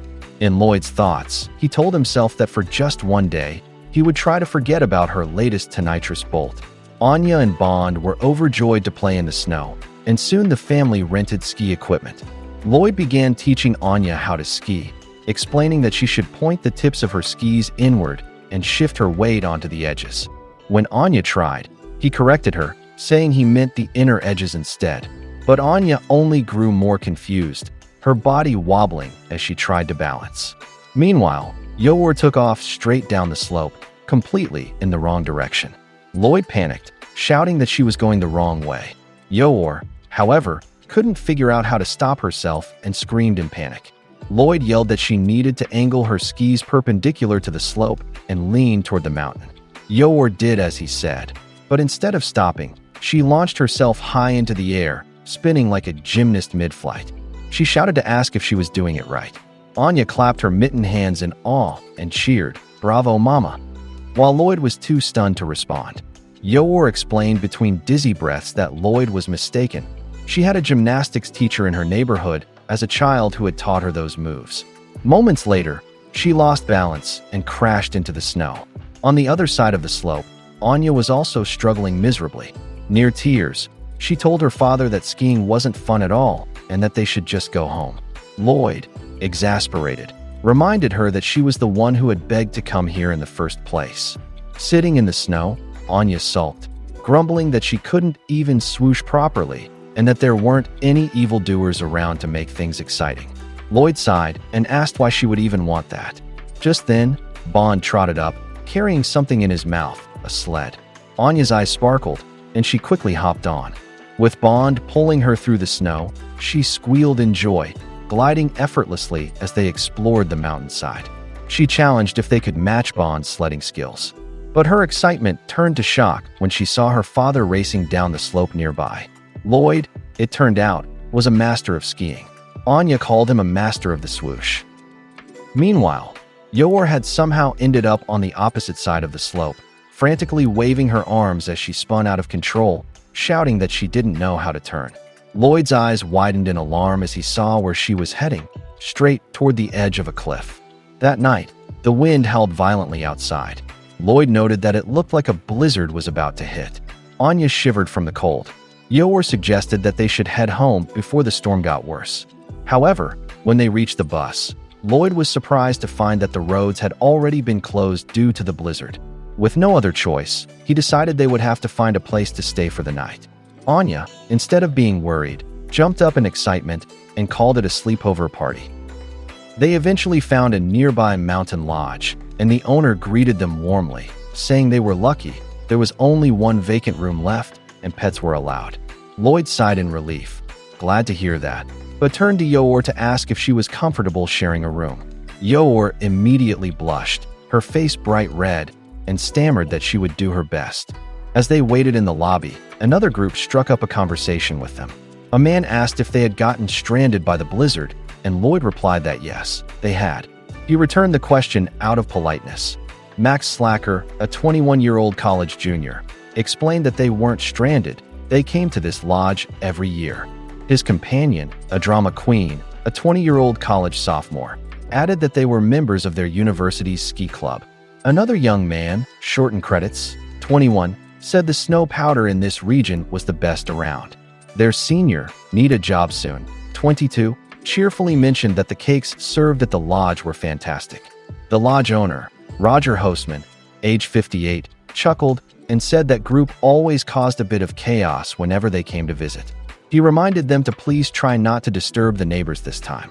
His wife, Spousa Hostman, age 55, reassured him that their nearest neighbors were far away anyway, and he knew that well. Then came Porter Partheimer, a 24-year-old lodge employee, who had just gotten off the phone with the town hall. He reported that the roads would be cleared by noon the next day for sure. A man sitting nearby, Hack Scriver, a 44-year-old tabloid writer, sighed and said he hoped that was true. Next to him was Guy Lovestasky, a 31-year-old avid skier. Their conversation turned to a local legend. According to them, whenever a blizzard struck, a monster would emerge from the storm to kill people in the town one by one. They said the creature was known as the Red Snowman, named for the way its body became stained with the blood of its victims. Hack glanced at Anya. He added that the Red Snowman's favorite victims were noisy little children who stayed up even after dark. The lodge owner immediately scolded him to stop frightening the child. But instead of being scared, Anya's eyes sparkled as she turned to her parents and suggested they go hunt the Red Snowman. Hack was surprised that the little girl seemed excited. Lloyd, of course, refused instantly. Yor, on the other hand, thought to herself that Anya didn't need to worry. If the monster did appear, she would kill it before it even got close. Meanwhile, Shorten laughed at the other side, while Max excused himself, saying he was going to smoke in his room. Guy mentioned he would take a shower first. Spousa then reminded everyone that in about an hour, they would be serving one of the lodge's famous cakes, so they should make sure to come back to the lobby to try it. Hearing that, Anya's eyes sparkled once again. She was already thrilled for the cake. When they entered their room, it turned out to be quite spacious, with 2 beds, a sofa, and a small sitting area. Lloyd suggested that he would sleep on the couch, leaving 1 bed each for Yor and Anya. But the thought of sharing a room with Lloyd made Yor's face turn bright red. She couldn't stop thinking about it, and, flustered, she suddenly hurried toward the door. Lloyd blinked in confusion as she rushed out. Yor stammered that she was just going to step outside for a bit of fresh air in the blizzard. Lloyd, deciding it was best not to question it, said he would also go out for a while and asked Anya and Bond to stay in the room until the cake was ready. Inwardly, Lloyd thought it would be wise to assess the layout of the lodge, to note possible escape routes in case of emergency. But before he could leave, Anya insisted on tagging along, claiming she wanted to explore too. Lloyd sighed, realizing it was easier to bring her along, and agreed to let her come. Elsewhere, an unknown figure appeared, gripping a sharp weapon tightly in hand. Back inside the lodge, it was finally cake time. Guests gathered, and Anya happily dug into her slice of the lodge's famous cake, savoring every bite. Lloyd, however, couldn't relax. He was beginning to worry since Yor still hadn't returned. At another table, Shorten was looking around for his friend Max, wondering why he hadn't come back yet. Suddenly, a loud thud echoed through the lodge, startling everyone. One of the guests asked the innkeeper if he had broken a dish or something, telling him not to scare people like that. But Roger, the lodge owner, shook his head. He was sure the noise had come from upstairs. Guy speculated that maybe a branch had broken off in the blizzard and smashed through a window. Roger suggested that they check all the rooms just to make sure everyone was safe. Just then, Yor returned, asking Lloyd if he had heard that strange noise. Lloyd was relieved to see her. Guy came back and reported that nothing was wrong with his room. Shorten, meanwhile, knocked on Max's door, calling out and asking if he had fallen asleep or something. Roger approached and asked if there was a problem. Shorten replied that the door was locked. Roger offered to fetch the master key. Suddenly, the door opened. A powerful gust of icy wind burst out from inside. Nita gasped in shock, while Shorten called out for his friend. Inside the room, they found Max lying motionless on the floor with a sharp object protruding from his back. Blood had already spread beneath him. The window was wide open, letting the snow and cold air pour in violently. Everyone froze in horror at the sight. Shorten's voice trembled as he asked if Max was dead. Lloyd immediately took charge, instructing Yor to take Anya back to their room. He knelt beside Max, checked for a pulse, and noted that he was still breathing. He then ordered anyone nearby to bring a towel from the bathroom, along with a lighter, a needle, and thread. Nita stared at him in confusion and asked who he was. Lloyd calmly replied that he was a doctor. It wasn't his area of specialty, but he was trained to perform surgical procedures, so they needed to move quickly. Shorten, sweating and panicking, looked around nervously, unsure who among them would be able to handle such a terrifying situation. Adrama suddenly shouted that this had to be the work of the Red Snowman. Who else could it be? She pointed to the weapon lodged in Max's back and cried that it was a frozen carrot, the very nose of the Red Snowman himself. Nita, trembling but trying to stay composed, grabbed her by the shoulders and told her to calm down, asking what nonsense she was talking about. But Adrama's eyes were wide with terror, her voice breaking as tears streamed down her face. She insisted that the Red Snowman had come here to kill them all. A heavy silence filled the room as everyone exchanged anxious looks, the howling wind outside only adding to the dread. None of them realized it yet, but that first attack was only a tragic prologue to the far greater horror that was about to unfold.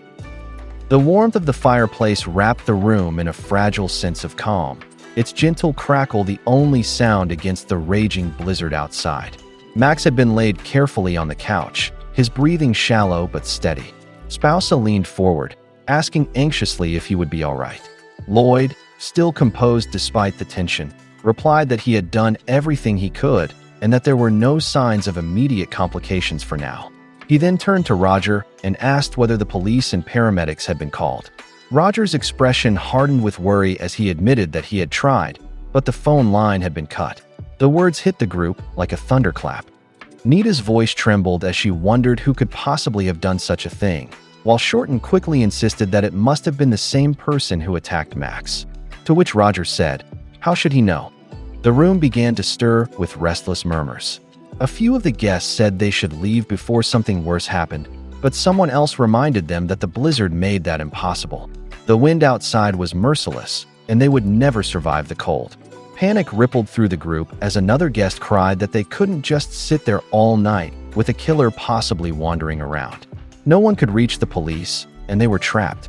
Trying to calm them, Lloyd spoke in a steady voice that he could attempt to repair the phone line himself. If that failed, he added, he might be able to build a simple wireless radio using household materials. The others stared at him, surprised by his confidence. Roger, still doubtful, asked who exactly he was. Lloyd replied that he had done part-time work repairing electronics during his college years, then moved quickly to inspect the broken line. After several tense minutes of tinkering, the signal finally came back, and Roger was able to make a call. But his expression had darkened even more. He explained that the police would not be able to reach them until morning due to the storm. Nita's eyes widened in fear as she asked what they would do if the killer was still inside the lodge. At that moment, Yor and Anya came down the stairs, curious about the commotion. Lloyd faced the group again and said that the killer was not an outsider, drawing a collective look of confusion. He went on to explain that he had already inspected the entire property earlier and found no evidence of an intruder entering from outside. Whoever had cut the phone line would have needed to pass through the lobby. Yet there had been people there the entire time and none of them had noticed anything suspicious. Adrama suddenly burst into tears, insisting that it was the red snowman who had done it. She claimed that the creature must have flown in through the storm and used telekinesis to cut the line. Roger, unsure, muttered okay, while Nita tried to reason with her that there was no such thing as real snowman powers. Adrama shouted back, asking how anyone could be so sure. Lloyd, ignoring the hysteria, stated firmly that this was not the work of a snowman or any outside force. Nita was startled when she realized her point. Meanwhile, Roger said that's ridiculous. When the window broke, all of them were in the lobby. Lloyd stated that there are any number of tricks someone could have used to make that noise. He paused, his tone sharpening as he repeated that the attacker wasn't a snowman or an outsider. The would-be killer was one of them. The air fell heavy and silent. Anya, unable to hide her excitement, thought it was just like one of the spy stories she watched on TV. Yor, trembling slightly, blurted out that it wasn't her. She swore she hadn't done anything wrong. Lloyd nodded calmly, assuring her that he knew. But for now, he said, everyone in that room had to be treated as a suspect until the real culprit was found. Guy then asked who's going to do that, and if it's him. Porter then pointed toward Yor as he declared that she had been the only one missing from the lobby at the time of the attack. The others turned to her, and Shorten immediately concluded that she must be the culprit. Yor's face went pale as she tried to explain that she had only stepped outside to enjoy the breeze. Inwardly, she panicked, insisting to herself that she never killed people outside of her job. Hack scoffed at her words, demanding to know what breeze she was talking about since it was a full-blown blizzard outside that could kill anyone within minutes. Lloyd quickly stepped between them, asking everyone to recall what he had said earlier, that there were plenty of tricks the attacker could have used even from within the lobby. But Hack dismissed his reasoning entirely, saying no one cared about his theories and that they should just tie the woman up before she caused more trouble. Before Hack could move, Lloyd grabbed his wrist firmly, stopping him. Yor gasped in surprise as Lloyd turned to her with a calm, reassuring smile and told her not to worry. He promised that he would uncover the real culprit and prove their guilt. Across the room, the lodge owner, Roger, watched the scene unfold with a faint grin. Inwardly, he found the whole situation amusing. He thought to himself that none of them would ever suspect him, that his alibi was flawless. Anya's eyes shifted toward him as the surface of his thoughts echoed in her mind. She realized instantly that he was the true killer. Roger's inner monologue continued. Though his plan to make it look like the work of the Red Snowman had failed slightly, that's okay. No matter, he told himself, he would simply change tactics and make it seem like the attack had been the result of a lover's quarrel among the college students.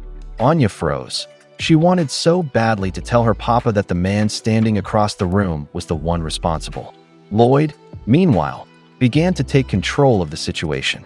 He announced that they would start the investigation by having everyone explain what they had been doing from dinner until the moment Max's door was opened. The room fell into uneasy silence, but Shorten was quick to object. He said he wanted no part of it and would be locking himself in his room until the police arrived. Nita, visibly shaken, agreed to do the same. Roger cursed silently under his breath, irritation flashing in his thoughts. The ski club, he muttered to himself, had always been nothing but trouble, noisy and messy. This time, he vowed to make sure all three of them were dead before morning. Bond, who had been sitting quietly beside Anya, suddenly trembled as a chilling image flashed through his mind. Anya caught it instantly. She saw what he saw.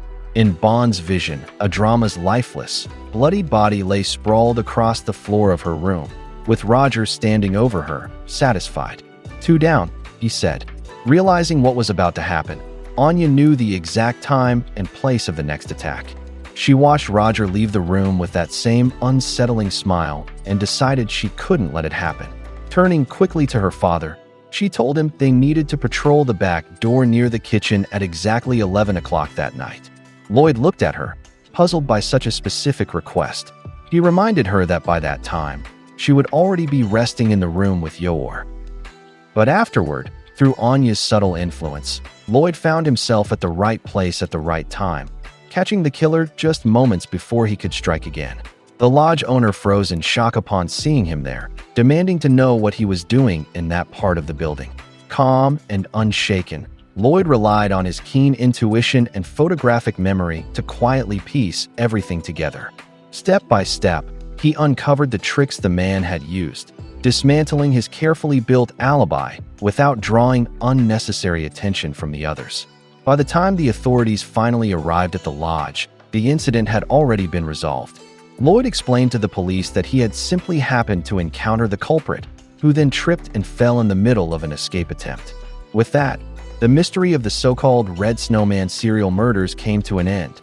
The man who had been stabbed with the frozen carrot survived his injuries and, after a few weeks in the hospital, was expected to make a full recovery. His life owed entirely to Lloyd's quick action. As the forgers headed home, Lloyd admitted that while the trip had been productive, he had barely gotten any sleep. Yor, smiling gently, reminded him that it had been meant as a reward trip for Anya's hard work. Anya, still buzzing with excitement, declared that it had been just like a real-life detective story, full of thrills and adventure. Catching the bad guy, she said, made it the best trip ever. When they reached the station, Lloyd looked down at her and asked if she understood that situations like that could be dangerous and might even get her hurt one day. Yor nodded in agreement, saying their daughter should keep her distance from dangerous people. Anya could only smile awkwardly at their concern, thinking to herself that both her mama and papa were exactly the kind of dangerous people they were warning her about. A few days later, the scene shifted back to Eden Academy, where a student nervously approached a girl in his class, asking if she would do him the honor of being his dance partner for the upcoming class gala scheduled for the following weekend. The girl's cheeks flushed as she stammered that she would be delighted to accept. The boy's face instantly lit up with joy, while she turned red in embarrassment. From a short distance away, Becky happened to notice the exchange and sighed to herself, realizing she had completely forgotten about the party. She thought she should probably ask Lloyd soon. Anya, walking beside her, perked up at the mention of a party and wondered aloud if there would be cake. Their conversation caught the attention of Professor Henderson, who explained that apart from a few volunteers, the students' guardians would not be attending the gala. He addressed Becky directly, calling her Miss Blackbell as he delivered the news. Becky froze in disbelief, struggling to accept that Lloyd wouldn't be there. Across the room, Emile turned to Damien and asked if their boss man would be inviting anyone special to the event. Damien instantly blushed and retorted that of course not. Why would he even consider joining such a childish, ridiculous party? But Professor Henderson overheard and gently pointed out that someone of Mr. Desmond's background would benefit greatly from such an experience. In the world of politics, he explained, social dances often served as key opportunities to build valuable connections. Damien looked both unconvinced and uncomfortable at the thought. Becky, seizing the chance, nudged Anya and urged her to go ahead and ask Damien to the dance. Anya wondered aloud if he would start liking her if they danced together, to which Becky confidently replied that he definitely would. After all, many relationships grew closer on the dance floor. Hearing that, Anya's imagination immediately spiraled into a dramatic fantasy. This could be her big moment for Plan B. She pictured the two of them dancing, Damien complimenting her as an amazing dancer and wanting to forge a close bond with her. Without hesitation, she turned to him and, in her usual straightforward manner, called out, asking Scion Boy to dance with her at the party. Becky's eyes widened in disbelief at how direct she was, while Damien froze mid-step, completely thrown off by the sudden invitation. His face flushed as he stammered out that she was dreaming if she thought he'd ever want to dance with her, calling her a dummy before quickly running off down the hall. Professor Henderson sighed and reminded him that running in the halls was strictly prohibited, adding that his way of refusing someone was far from elegant. Anya, still standing there, pouted that she didn't want to dance with him anymore anyway. Becky, however, reassured her that she would surely get another chance on the day of the gala itself and told her to keep trying. Besides, it was going to be an incredibly formal event, so they should start preparing. She then invited Anya to go dress shopping with her on their next day off, to which Anya happily agreed. The day of the gala finally arrived, and Becky was dropped off. She looked stunning in her elegant dress, her hair adorned with a delicate flower clip. Martha smiled warmly as she wished her to enjoy the party. Just then, Professor Henderson happened to pass by and called out to Martha, saying he hadn't yet had the chance to thank her for her help during the previous incident. Caught off guard, Martha turned in surprise before greeting him politely. Henry then asked if she happened to be available to assist, explaining that they were short on volunteers compared to what he had anticipated. Becky curtsied politely beside them and greeted him with a cheerful, "Good day, Mr. Henderson." Martha could only sigh, muttering to herself that Henry was exactly the same as ever. Still, she smiled and said she would be happy to assist and join in. Inside the grand hall, the young students of Eden Academy filled the space, each dressed in their finest formal attire. The atmosphere buzzed with chatter and laughter as groups gathered around cocktail tables, enjoying their first true social event of the term. Becky entered, eyes widening in surprise as she realized the gala was not just for her class, but for the entire grade. She had assumed each class would have its own party. Professor Henderson, noticing her curiosity, explained that the event was designed to give every hall more opportunities to socialize before the upcoming class reassignments based on academic performance. He encouraged her to see it as a chance to meet potential new classmates and build connections. Nearby, Ewan and Emil spotted Damien standing alone and greeted him enthusiastically. Ewan asked what their boss man was drinking, while Damien, looking especially sharp in his white tuxedo, replied calmly that it was a glass of grapefruit juice. Both boys winced at the thought of how sour it must be, whispering that he was so grown up, and proudly declaring that they couldn't have asked for a cooler boss man. Across the hall, whispers began to spread among the girls as Damien caught their attention. Some blushed and giggled as they admired him from afar, and Ewan commented that even girls from other classes were whispering about him. Damien smirked and said, naturally, that it was because he was a Desmond. His friends immediately nodded in full agreement, proud of his confidence. But in the midst of his quiet pride, Damien suddenly froze as his eyes landed on someone entering the room. It was Anya, for once not in her school uniform, but wearing a soft off-shoulder dress. Her hair was tied up neatly, and she walked into the hall looking every bit like a proper young lady. The crowd's reaction was mixed. Gasps, murmurs, and whispers quickly filled the air. Some students whispered that she was Anya Forger from Cecile Hall, the one who had reportedly punched a student during orientation and earned herself a tinnitus bolt. Others countered that she was also the same girl who received her first Stella Star for saving a child's life, and she even fought back against bus hijackers even after being strapped to a bomb. The room was instantly abuzz with curiosity and awe. Becky's face lit up when she saw Anya arrive, and she immediately ran over to greet her, delighted at how adorable she looked. She told her she looked absolutely cute, prompting Anya to ask if she looked like a princess. Becky replied with full enthusiasm that she totally did. Well, almost, though maybe not quite as much as she herself did, she teased with a playful grin. The two continued chatting happily, unaware that several students nearby were already glancing their way. Ewan, watching from the side, muttered that if someone wore clothes fancy enough, even Anya could manage to look good. Damien, overhearing this, demanded to know who had said such a thing and scoffed that her dress looked cheap. Before anyone could react, George stepped into the conversation, pointing out that actually, there were even more students whispering about Anya than about Damien himself. Damien's expression darkened as he snapped at George to shut up, asking who had even invited such a buzzkill to the party. George deflated instantly and mumbled that he didn't have to be so mean. Damien grumbled under his breath that the whole event was boring anyway.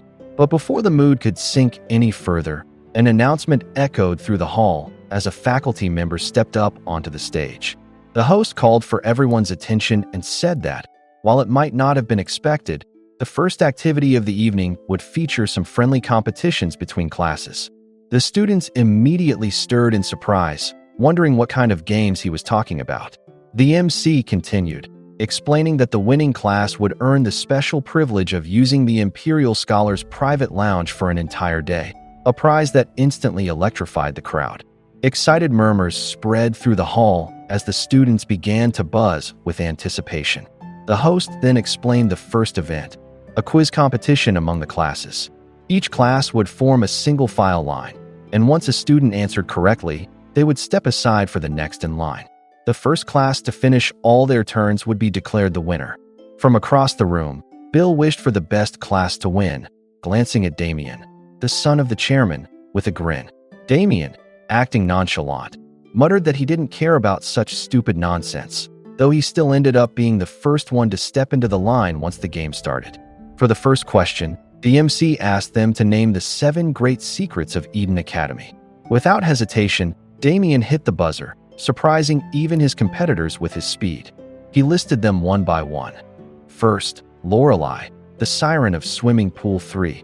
Second, the moving portraits of the Imperial Scholars.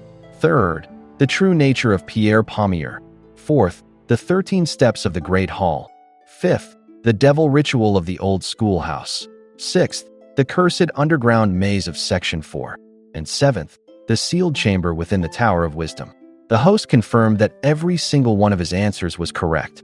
Damien stepped out of line with quiet pride, his posture confident as he walked away. Turning back, he pointed at his classmates and warned them not to mess this up, his commanding tone making them all stiffen nervously in place. For the second question, the host asked when the Custos named Green celebrated his birthday. Several students groaned in confusion. One complained that there was no way for them to know that kind of trivia, so another decided to take a random guess, saying January 22nd. The MC quickly confirmed it was wrong. Someone else tried October 13th, but that too was incorrect. The quiz progressed rapidly to the 10th question, where it was finally Anya's turn to answer. The host asked for the full name of Eden Academy's headmaster. Becky, cheering loudly from the back, encouraged her to think carefully before answering. Anya furrowed her brows in deep concentration, then blurted out what she believed was the right answer. Binger put P-face. The MC announced that her answer was wrong. Because of that, the first class to complete the quiz competition was Klein Hall. Cheers erupted from their side as they celebrated their victory, while Damien fumed in frustration, glaring at Anya and telling her to take things seriously. Nearly in tears, Anya insisted that she had been serious the whole time. The next game began, the quality quiz. In this round, students were shown 2 similar items, one of exceptional quality and one ordinary. Each class had to discuss and decide which of the 2 was the finer piece. For the first question, they presented 2 suits for inspection. One was said to be handcrafted by the venerable tailors Doggett and Sear, while the other came from Miss Muchberry of Eden's own clothing department. The students were told to put on their thinking caps and inspect closely. Groups crowded around the display, debating between choices A and B. Some argued that B had the finer stitching and more refined design. When the results were revealed, the correct answer turned out to be B, causing those who had chosen A to groan in defeat, while Damien's group cheered proudly for getting it right. For the second question, Professor Henderson himself stepped forward, presenting 2 cups of tea. One was brewed using leaves formerly reserved for royalty, while the other was his own personal blend. He admitted that this round might give a slight advantage to the students of Cecile Hall, prompting playful boos from the other classes. The third question involved geometry sets. The students were shown 2 identical-looking rulers and asked which one was of finer quality. The entire room buzzed with confusion. After all, they were just rulers. How could anyone possibly tell which was superior? Finally, the host announced the last game was the Stella Quest. In this game, all students in each class would work together to search through a pool of tonitrous bolts to find a single hidden Stella star. When the signal was given, ready, set, go, the students rushed forward in excitement, diving into the sea of black bolts in frantic search.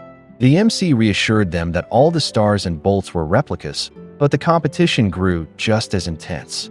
After several minutes of chaos, Hamilton Hall triumphantly held up the replica Stella, claiming first place, with Villiers Hall following in second. A drum roll echoed through the hall as the MC announced the final overall standings. The class that had earned the highest cumulative score was declared to be Villiers Hall. Cheers erupted as the entire class jumped in celebration, screaming in joy over their victory. From across the room, Damien stood stiff and red-faced, unable to accept the outcome, his frustration simmering as the hall filled with laughter and applause around him. The host announced that they hoped the earlier activities had helped everyone break the ice and, ideally, sparked some curiosity toward their schoolmates from other classes. For now, the students would have 30 minutes for pleasant interclass conversation before the dancing segment began. This, the host said, was their opportunity. If anyone had a close friend or someone who had caught their attention during the evening, now was the perfect time to invite them to dance. Across the room, a nervous boy shyly approached a girl named Sue, asking if she would dance with him. She smiled apologetically and looped her arm around Ken instead, saying she had already promised him her first dance. Nearby, another boy turned to her friend Eileen and asked if she wanted to dance together. She nodded, agreeing with a small laugh.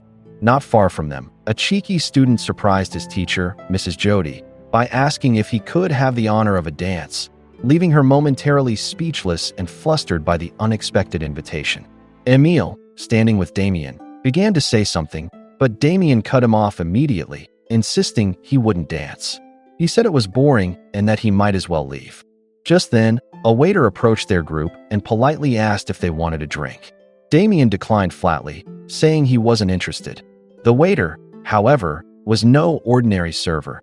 It was Lloyd, currently disguised and observing from within the event. In his mind, it was important to occasionally put in some effort to advance Operation Strix's Plan B, especially during opportunities like this. He recalled the moment when Anya had told him that Damien had refused her dance invitation. She had sounded disappointed. He thought they were already close. But Damien called her a dummy. Lloyd realized there might be underlying tension between the two. If there truly was friction forming between them, it was his duty to find a way to smooth it out. Still, he found himself wondering what exactly was wrong.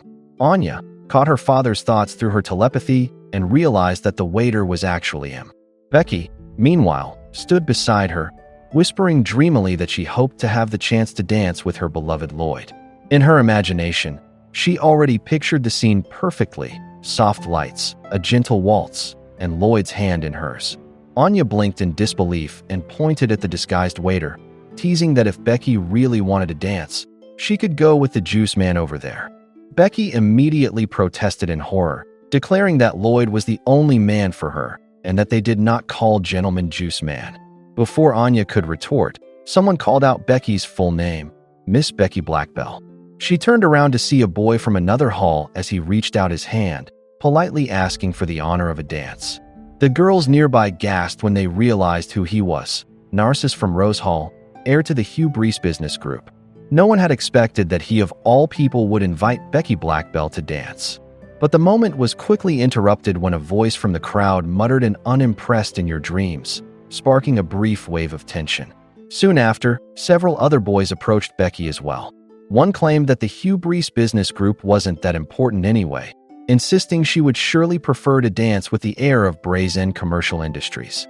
Another admitted that he had been inspired by her bravery during the bus hijacking incident and asked if she would honor him with a dance. A third confidently presented her with a red rose, saying he hoped she would choose him. In an instant, Becky found herself surrounded, the center of attention of half the hall, while Anya could only stare from the sidelines. Becky's cheeks flushed with delight as she realized how many boys were practically competing for her attention, wondering aloud what she was supposed to do when so many were fighting over her. Anya simply remarked that fighting was a bad thing. Becky apologized to the group of suitors, explaining with a polite but confident smile that she wasn't really interested in children. Her response shocked the boys, who argued that they were all the same age. For a number of Eden Academy students, particularly those born into influential families, the end-of-class gala wasn't just a dance party. It was a battlefield of subtle political maneuvering. Professor Henderson, observing from the sidelines, knew that was precisely why parents and guardians were discouraged from attending. Across the hall, Damien found himself surrounded by girls. One wearing a headband greeted him sweetly, another invited him to dance, and a third boldly declared that she was the one he should choose. Yet another girl boasted that her family's worth, even when combined with the others, couldn't compare to hers. Watching from the side, Ewan chuckled and commented that the boss man was as popular as ever. Damien's irritation only grew. He brushed past the crowd, muttering that, as he had said earlier, the whole thing wasn't worth the trouble. Just then, he froze. Across the room, Anya Forger was now the one drawing attention. A polite boy approached her first, addressing her formally as Miss Anya Forger. He said that her courage during the bus hijacking had won his heart and that he wanted to get to know her better. With a deep breath, he asked for the honor of a dance. Before Anya could respond, another boy wearing glasses stepped forward, saying he felt the same way. He too wanted to dance with her, proudly calling himself one of her biggest fans. One after another, more boys followed, forming an eager line around her until Anya stood frozen, overwhelmed by all the attention. From nearby, Emil laughed in disbelief, pointing out how ridiculous the whole scene looked. He sneered that those weirdos lining up clearly had no taste. Damien, though silent, clenched his fists, jealousy flickering on his face. Becky appeared beside him, smirking mischievously as she whispered that it seemed someone was about to steal Anya away. If only, she teased, he hadn't refused her invitation to dance the other day. Damien's face turned red as he snapped back that Anya could dance with whoever she wanted. It wasn't as if he cared, he insisted, though Becky raised an eyebrow in disbelief. Moments later, another boy stepped forward and introduced himself confidently as Arnold Crowley, the top scorer in the year's classical language exam. As runner-up, he said, Anya had caught his attention, and he'd been hoping they could talk. Before he could continue, Damien suddenly hurled something in his direction, demanding to know who he thought he was and what kind of idiotic reason that was to approach someone. Startled, Arnold asked what right Damien had to interfere. Damien stammered that he didn't have any particular right, but still, it didn't matter. Becky stepped in, folding her arms as she stated that, actually, Anya had already invited Damien to dance. She apologized to the others. Arnold asked if that was really true. Emil quickly jumped in to add that, as if Damien Desmond would ever accept a dance from a peasant. Arnold's eyes narrowed. If Damien had refused her, he argued, then what right did he have to stop anyone else from asking? He said Damien should just let them be. Within seconds, the boys surrounded Anya, extending their hands and pleading for her to choose them instead. Unsure what to do, Anya turned her head toward the waiter standing quietly across the room. Lloyd, still disguised, quietly analyzed the scene while observing from a distance. In his mind, he began ranking the families of the boys now swarming around his daughter. The Crowley family, he noted, could be classified as B tier at best. The Hyatts would probably fall into the C tier, and the rest of the boys' families were somewhere between those ranks as well. None of them, he concluded, held any significant value as sources of intelligence. Still, this was merely about a dance partner. There was no reason to overthink it. Whoever Anya chose wouldn't matter much as long as no major rift formed between her and Damien. They would have plenty of opportunities to mend their relationship in the future. Besides, Lloyd reasoned, it was unthinkable that the Desmond family would ever seriously consider a girl who still played with her own snot as a potential relationship candidate. Damien was also free to make his own decisions. Anya, however, overheard her father's thoughts and instantly felt uneasy. She glanced toward Damien, who, by coincidence, was also surrounded by girls yet sneaking occasional glances at her direction. Feeling a surge of determination, she decided to act. Turning to the group of boys around her, she apologized sweetly but said that the only person she truly wanted to dance with was Scion Boy. The boys froze in disbelief, and Damien's eyes widened in shock. His face burned bright red, his composure instantly shattered.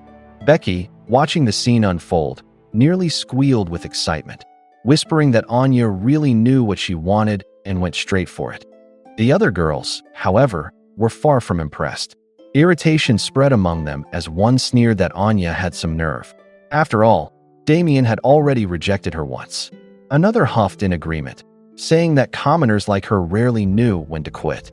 A third girl asked sarcastically if Anya wasn't the same girl who had punched Damien before, remarking that it was no wonder he had turned her down. She advised him to find a more refined partner instead. One girl twirled to show off her outfit, insisting that Damien should at least appreciate her haute couture dress from Peach Film. Another proudly claimed that she had won the Miss Toddler pageant back in nursery school and promised that if Damien danced with her, he would not regret it.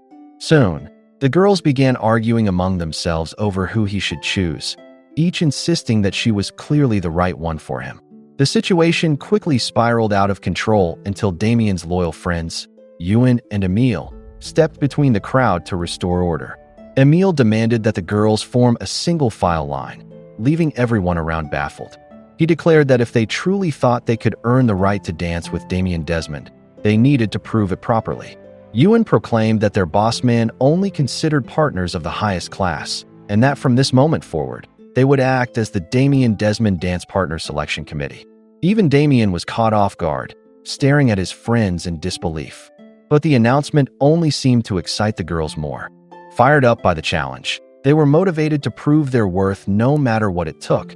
Damien, visibly frustrated, demanded to know who had even told them to do all this. He reminded his friends that he had already made it clear he wasn't going to dance with anyone. But Ewan and Emil simply waved him back, telling him to stand aside and let them handle the situation. They insisted they knew exactly what they were doing. Anya, watching from across the hall, refused to be outdone. This was her moment too, a chance to prove herself. Determined, she clenched her tiny fists, ready to face whatever ridiculous selection process awaited her. Becky, from the sidelines, cheered her on enthusiastically, declaring that she believed in her. The scene brought back a fleeting memory of something Anya had once said about wanting world peace. He reminded himself quietly that, just like his past mission against Wheeler, the priority was always the peace between East and West, not the emotions of any single individual. He felt a pang of guilt as he looked at the hopeful children competing for Damien's attention and silently apologized to all of them. For the sake of Operation Strix and the success of Plan B, he and Anya would have to emerge victorious in this small but crucial social battle. With that silent resolution, Anya put on her game face, her expression suddenly filled with determination. Professor Henderson's voice echoed across the hall, announcing that the dance portion of the program would begin in 10 minutes. He reminded everyone to bear that in mind as they prepared. With only a few minutes left before the dance began, no one wasted a second. Emil announced with fiery enthusiasm that the girls would face each other in a series of challenges to determine the one worthy of dancing with Damien. Damien, exasperated, demanded again to know who had authorized any of this, but his protests went unheard. Ewan confidently declared that the last competitor standing would earn the honor of being Damien's dance partner. The girls exchanged sharp, determined looks, their pride on the line as the air grew tense with competition. The intensity of their emotions made Anya's head spin, overwhelmed by the flurry of thoughts she could hear all at once. But Becky, refusing to let her friend falter, encouraged her to stay strong and not be intimidated. She told her that she could do it. Emil then announced that the first challenge would be to eliminate the weakest competitors. Ewan followed by declaring the name of the opening round, the Clapping Scarecrow Endurance Battle. The girls were confused by the strange title, prompting Emil to explain that dancing required both rhythm and balance. They would now prove their worth by showing they had both. When the whistle blew, everyone would stand on one leg and clap in rhythm. Anyone who lost balance or stepped down would be out, as would anyone who failed to stay on beat.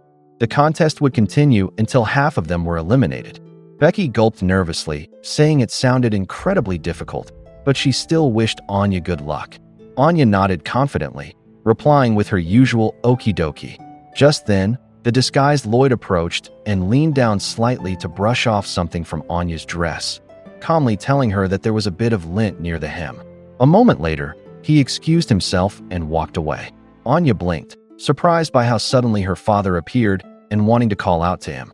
Becky sighed, saying that the waiter was not only gentlemanly but also quite handsome.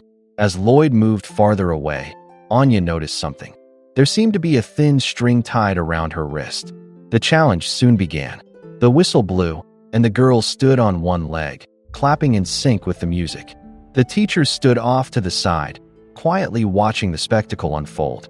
One of them asked Professor Henderson what exactly was happening, to which he admitted that he had no idea.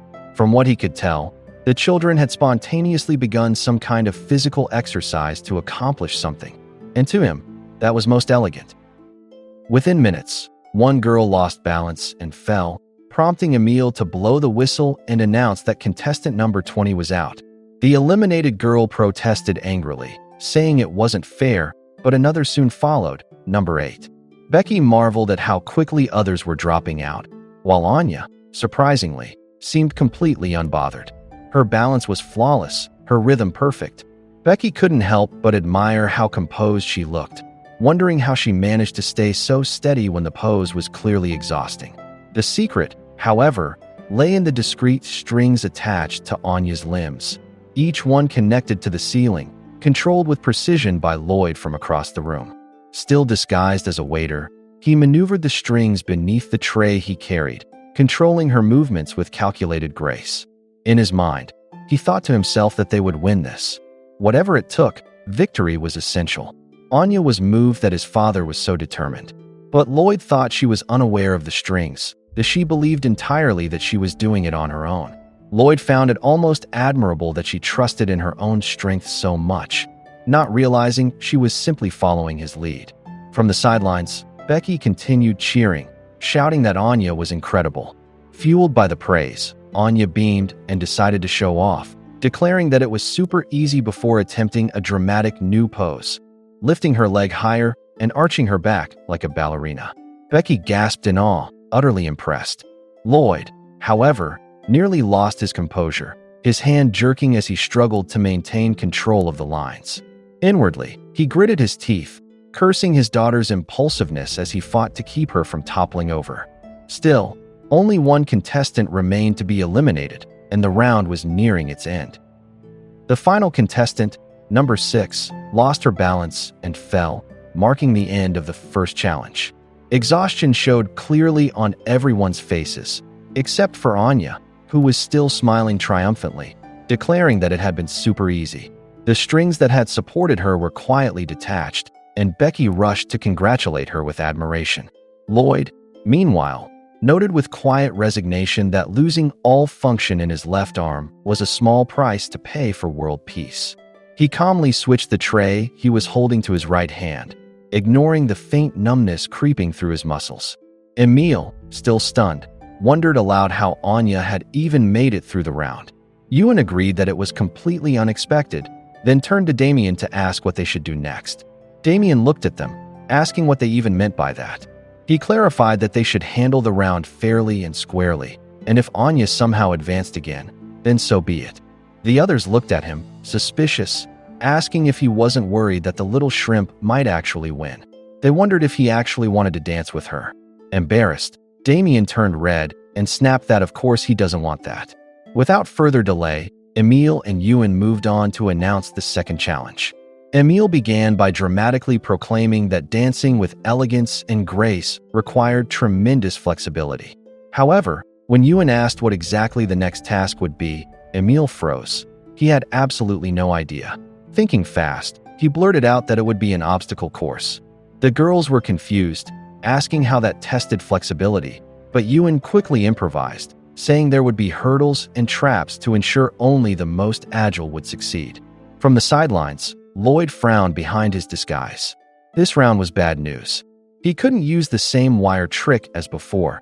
The trap zone would make it impossible to control Anya's movements. Though he disliked the idea, sabotage might be the only way to guarantee her victory. Emil and Ewan blew the whistle, announcing that the first 5 contestants to finish would move on, and encouraged them to show just how graceful they could be. At the call of ready, set, go, the girls dashed forward. Within moments, one of them tripped, crashing to the ground. The rest stumbled awkwardly, struggling to move in high heels and layered dresses. Seeing her chance, Anya kicked off her shoes entirely and lifted her skirt just enough to sprint freely, quickly gaining ground to the front, something none of her competitors expected. The 2 girls ahead of her froze at the first hurdle, hesitating in embarrassment. They didn't want to appear unladylike in front of Damien. Anya, however, couldn't care less about decorum. Reaching the hurdle, she leapt forward without hesitation, but her foot caught the edge of the bar, sending her face first into the ground with a loud thud. Even so, she immediately scrambled back up and kept running, her determination unbroken. Lloyd, despite his calm facade, the sight of his daughter charging recklessly ahead left him uneasy. When Anya managed to advance, her rivals refused to be outdone, declaring that they wouldn't let her win that easily. Emil welcomed them to the trap zone, telling them to slip through the webs of ropes like nimble spies. The girls struggled as their accessories got caught. One's tiara snagged, another's dress hem tore.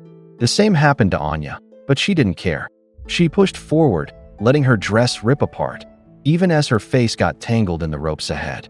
Those behind her couldn't believe how she kept charging on despite it. Becky shouted from the sidelines, telling her not to rely on brute force because her dress was falling apart, and so was her face. But Anya ignored her completely. Lloyd, watching from the corner, grew worried. She was currently in 6th place, and he wondered if he should intervene. Deep down, he silently cheered her on, and soon enough, Anya secured her spot to advance. For the final phase of the round, Emil announced the inchworm crawl. The contestants had to crawl inside sleeping bags like worms and move toward the goal. The girls struggled to fit their bodies inside, and one complained about what crawling like that had to do with flexibility. Ewan simply asked what could possibly be more flexible than an inchworm.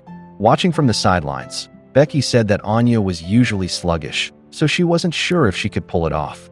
But when Anya's turn came, she shocked everyone by crawling at lightning speed straight to the goal. The others she passed were left stunned, and Becky couldn't believe it either. Apparently, Anya excelled at weird movements. As a result, contestant number 13, Anya Forger, placed 3rd. She was overjoyed with her performance, while Lloyd quietly observed from the back. One of the other girls pointed at her and called the whole game stupid, saying there wasn't an ounce of grace in her body. Anya, unfazed, proudly said that to the victor go the spools. Becky defended her friend, insisting she'd earned that victory through hard work.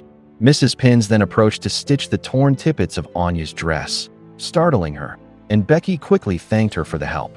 Ewan announced that the 5 remaining competitors would now proceed to the final challenge. Emil added that to prove themselves worthy of being Damien's dance partner, they must triumph in the ultimate Damien quiz. Damien could only sigh and let them do whatever they wanted. Emil and Ewan explained that, as the name of the game suggested, the first to correctly answer 5 questions about their boss man would be declared the winner. They told everyone to answer quickly, but warned that any wrong answer would come with a penalty. Lloyd took the game seriously, thinking it was their guaranteed win. No one could possibly defeat him in an information war. He just needed a way to communicate the answers to Anya. The contest played out like a game show, complete with buzzers placed in front of each participant. Ewan asked the first question, which was what Damien had first picked up during breakfast that morning. Lloyd was caught off guard. How was he supposed to know that? He wondered if Damien followed a strict morning routine, but realized this wasn't a test of knowledge. It was about deducing Damien's habits and feelings. Either way, only his dorm mates would know what was actually served, giving them an edge. Annoyed at himself, Lloyd thought he'd been negligent for not reviewing the school's daily menus, a sloppy mistake for someone like Twilight. The contestants began answering. The first guessed salad, but it was wrong, forcing her to skip the next question. The next said onion soup, wrong again. Then another guessed sandwich, still wrong. The girl beside Anya panicked, saying she commuted to school so she had no idea about the menu and asked if hints were allowed. Anya glanced at Damien and read his thoughts, but even he couldn't remember what he'd eaten. That made her nervous, until Emil smugly pointed out that he hadn't said it had to be food. It could be a drink. Their boss man, he said, was obsessed with getting taller, so he always drank a lot of one thing. Anya got an idea, hit the buzzer, and guessed milk. Ewan confirmed it was correct, earning gasps of amazement from everyone. For the second question, they were asked how many different companies made up the Desmond Group. Lloyd quickly recalled there were 112, plus 13 ghost companies that existed only as legal fronts. Before he could finish counting, however, another contestant buzzed in with 112, and it was correct. The third question asked what had happened to Damien when he was 4 years old that scared him into thinking he would die. One guessed that he fell down the stairs, wrong. Another said he almost drowned in the ocean, close, but not quite. Lloyd grew tense again, thinking he'd failed to gather enough intel. He should have recruited children into his information network to collect details about their peers. Then Anya suddenly buzzed in and said that Damien's dog had jumped on him and knocked him into the pond in their yard. The room went silent before Ewan confirmed it was correct. Damien stared in disbelief, wondering how she possibly knew that. Anya nervously laughed it off, saying it was just a lucky guess, while silently reminding herself to be more careful about hiding her mind-reading ability. The fourth question was about Damien's height, and one contestant quickly answered 110 centimeters. However, the quizmasters clarified that the question actually asked which of his classmates had the same height as him. Lloyd frowned, wondering how that was even related to Damien, while Anya confidently answered Bergerpup P-Face Gafalo. Everyone stared, insisting there was no such person. After that, Anya purposely began answering incorrectly to make the match look closer. Lloyd couldn't help but admire how good she is. The score now stood with Anya and another contestant tied at 4 points, 2 others at 1 point each, and 1 at 3 points. Lloyd was certain she would win soon. When Ewan announced question 14, Professor Henderson was startled. It was taking too long, and the dance should have started by now. Ewan continued anyway, asking who Damien loved most. The question made Damien blush, and the contestants too. None of them expected something like that. 2 girls immediately declared that he loved them, while another said Yoda from Malcolm Hall, and another guessed Serena from Rose Hall. None of them were correct. It was Anya's turn. She paused, hit the buzzer, and said that Scion boy loved his papa. The whole room went silent, stunned by her answer, especially Damien, who hadn't seen that coming. Emil and Ewan froze, calling the situation a complete disaster. But since she now had 5 correct answers, they announced that the winner was Anya Forger. Anya was speechless, while Becky jumped with excitement, cheering for her friend's victory. Emil couldn't accept the result, but Becky reminded him that it was his idea to hold this competition in the first place. Ewan demanded a rematch, and several others agreed, but Damien finally spoke. He said that Anya had won fair and square, so he would dance with her. Turning aside with a blush, he added that he was only doing it because he had to, not because he wanted to. Ewan protested that it was crazy and unnecessary, while Emil warned him to give a signal if he felt like throwing up so he could bring a bucket. Becky commented that was incredibly rude. The other defeated girls teared up and pleaded for Damien to dance with them too, even after Anya. Lloyd silently apologized to Damien in his mind. Maybe it wasn't fair and square as he thinks, but he hoped this would help them grow closer. Soon, the music began, and the dance floor filled with partners.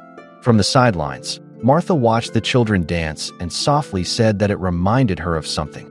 Henry, hearing this from behind, cleared his throat and offered his hand, asking if she would grant him the honor of a dance for old time's sake. Damien and Anya finally clasped hands. Damien was drenched in sweat, overwhelmed by a mix of emotions, while Anya trembled with an unreadable expression on her face. Ewan grew worried for his friend, noticing the cold sweat dripping down his temples, and wondered if he was all right, saying it was painful to even watch. Emil questioned if they should just throw in the towel and accept defeat, but Damien shut them up, insisting he was fine and that he wasn't sweating at all. Becky, on the other hand, became concerned for Anya, who looked pale. She asked if she was okay, and Anya weakly replied that she thought she wasn't. In that instant, Anya accidentally stepped on Damien's foot, making him let out a sharp ouch. The two immediately started bickering as Damien told her not to step on his foot, and she defended herself, saying she didn't mean to. Damien snapped back that if saying "I didn't mean it" solved everything, they wouldn't need the police.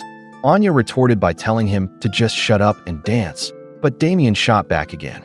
Lloyd, watching from the side, grew tense, wondering if this was backfiring. Was making them dance together a gross miscalculation? They seemed to be getting even more hostile. He asked himself what he should do next, but before he could act, Professor Henderson and Martha appeared on the dance floor beside the kids. Henderson calmly remarked that the dance floor was a place for elegance, and that their road to becoming imperial scholars was still long. Martha looked at him curiously, while Damien reflected on what he said and realized he was right. He needed to stay composed. He remembered the time Anya held his hand on the bus and reminded himself that this wasn't the first time they had done so. It shouldn't be a big deal. With that, both of them focused and tried to get it right. Damien tightened his grip and took the lead, guiding Anya through the steps, while Anya concentrated on following him. Watching them move in sync, Lloyd finally felt at ease.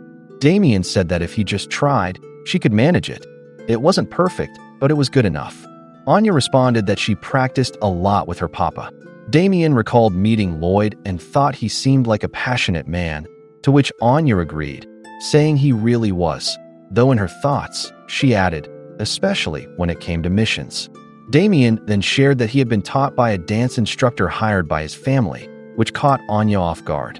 He smiled and commented that her family seemed nice, making Anya's eyes widen slightly in surprise, until Damien quickly took it back, saying that her family must have been so poor that she had to learn from them instead of a professional like he did, meaning that made him the better one.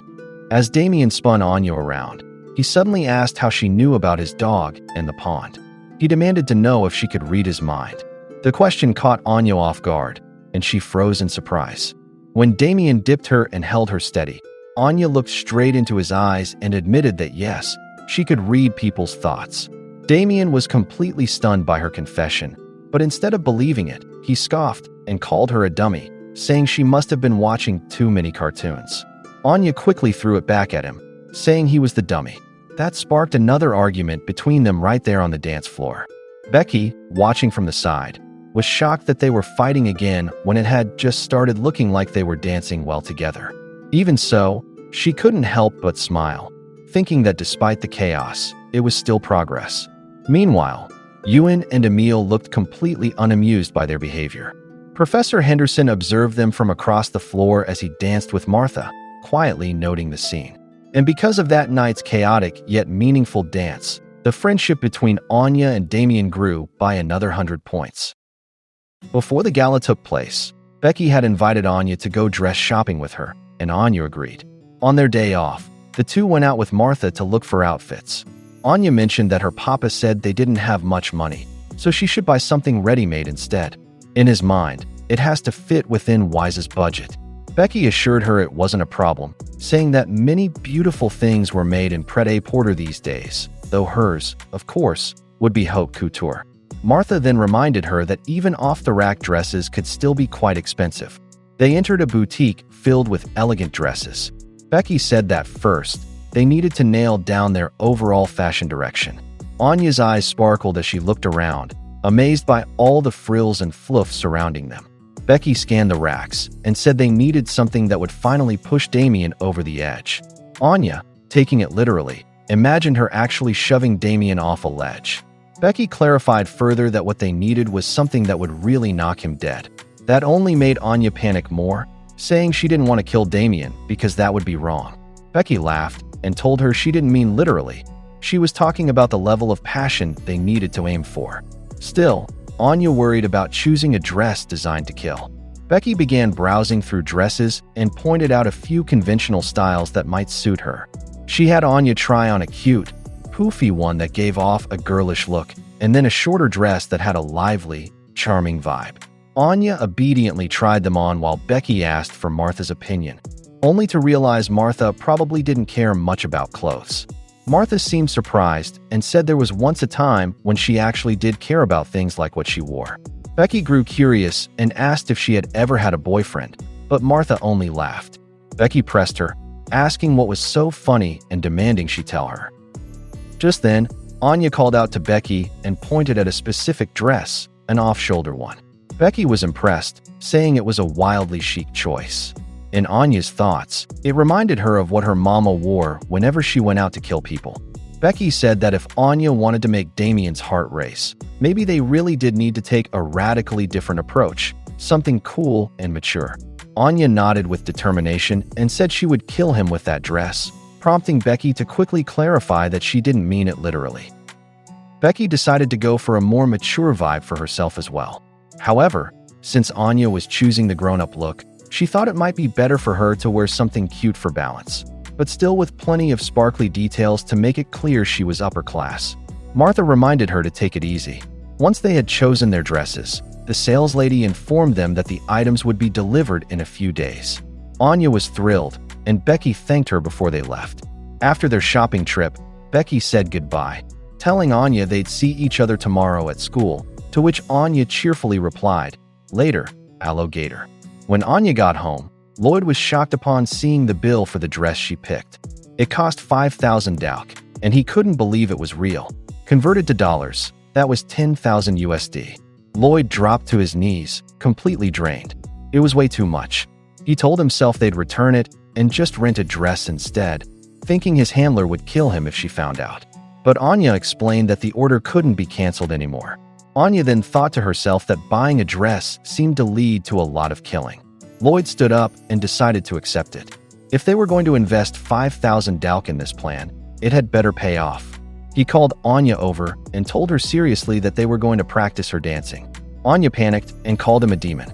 Without wasting any time, Lloyd began training her, telling her to slow down, then to move faster.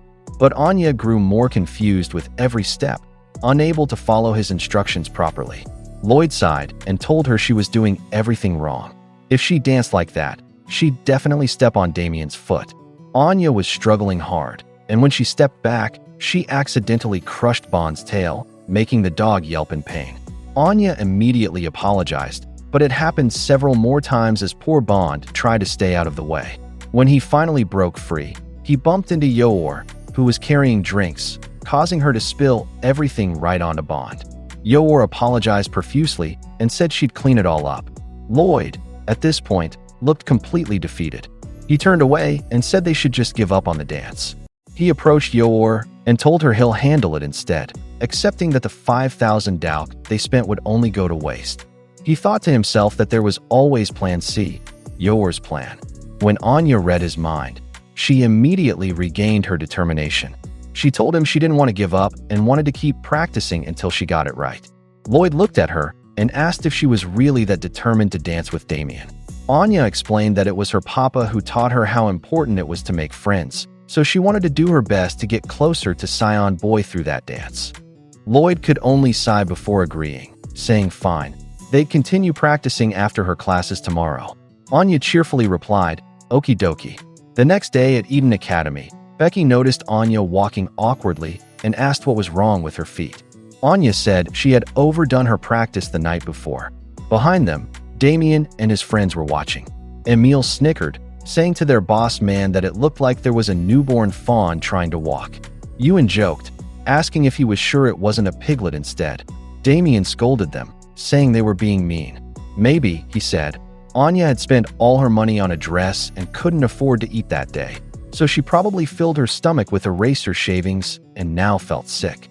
His friends laughed, asking if she probably want to try eating pencils next.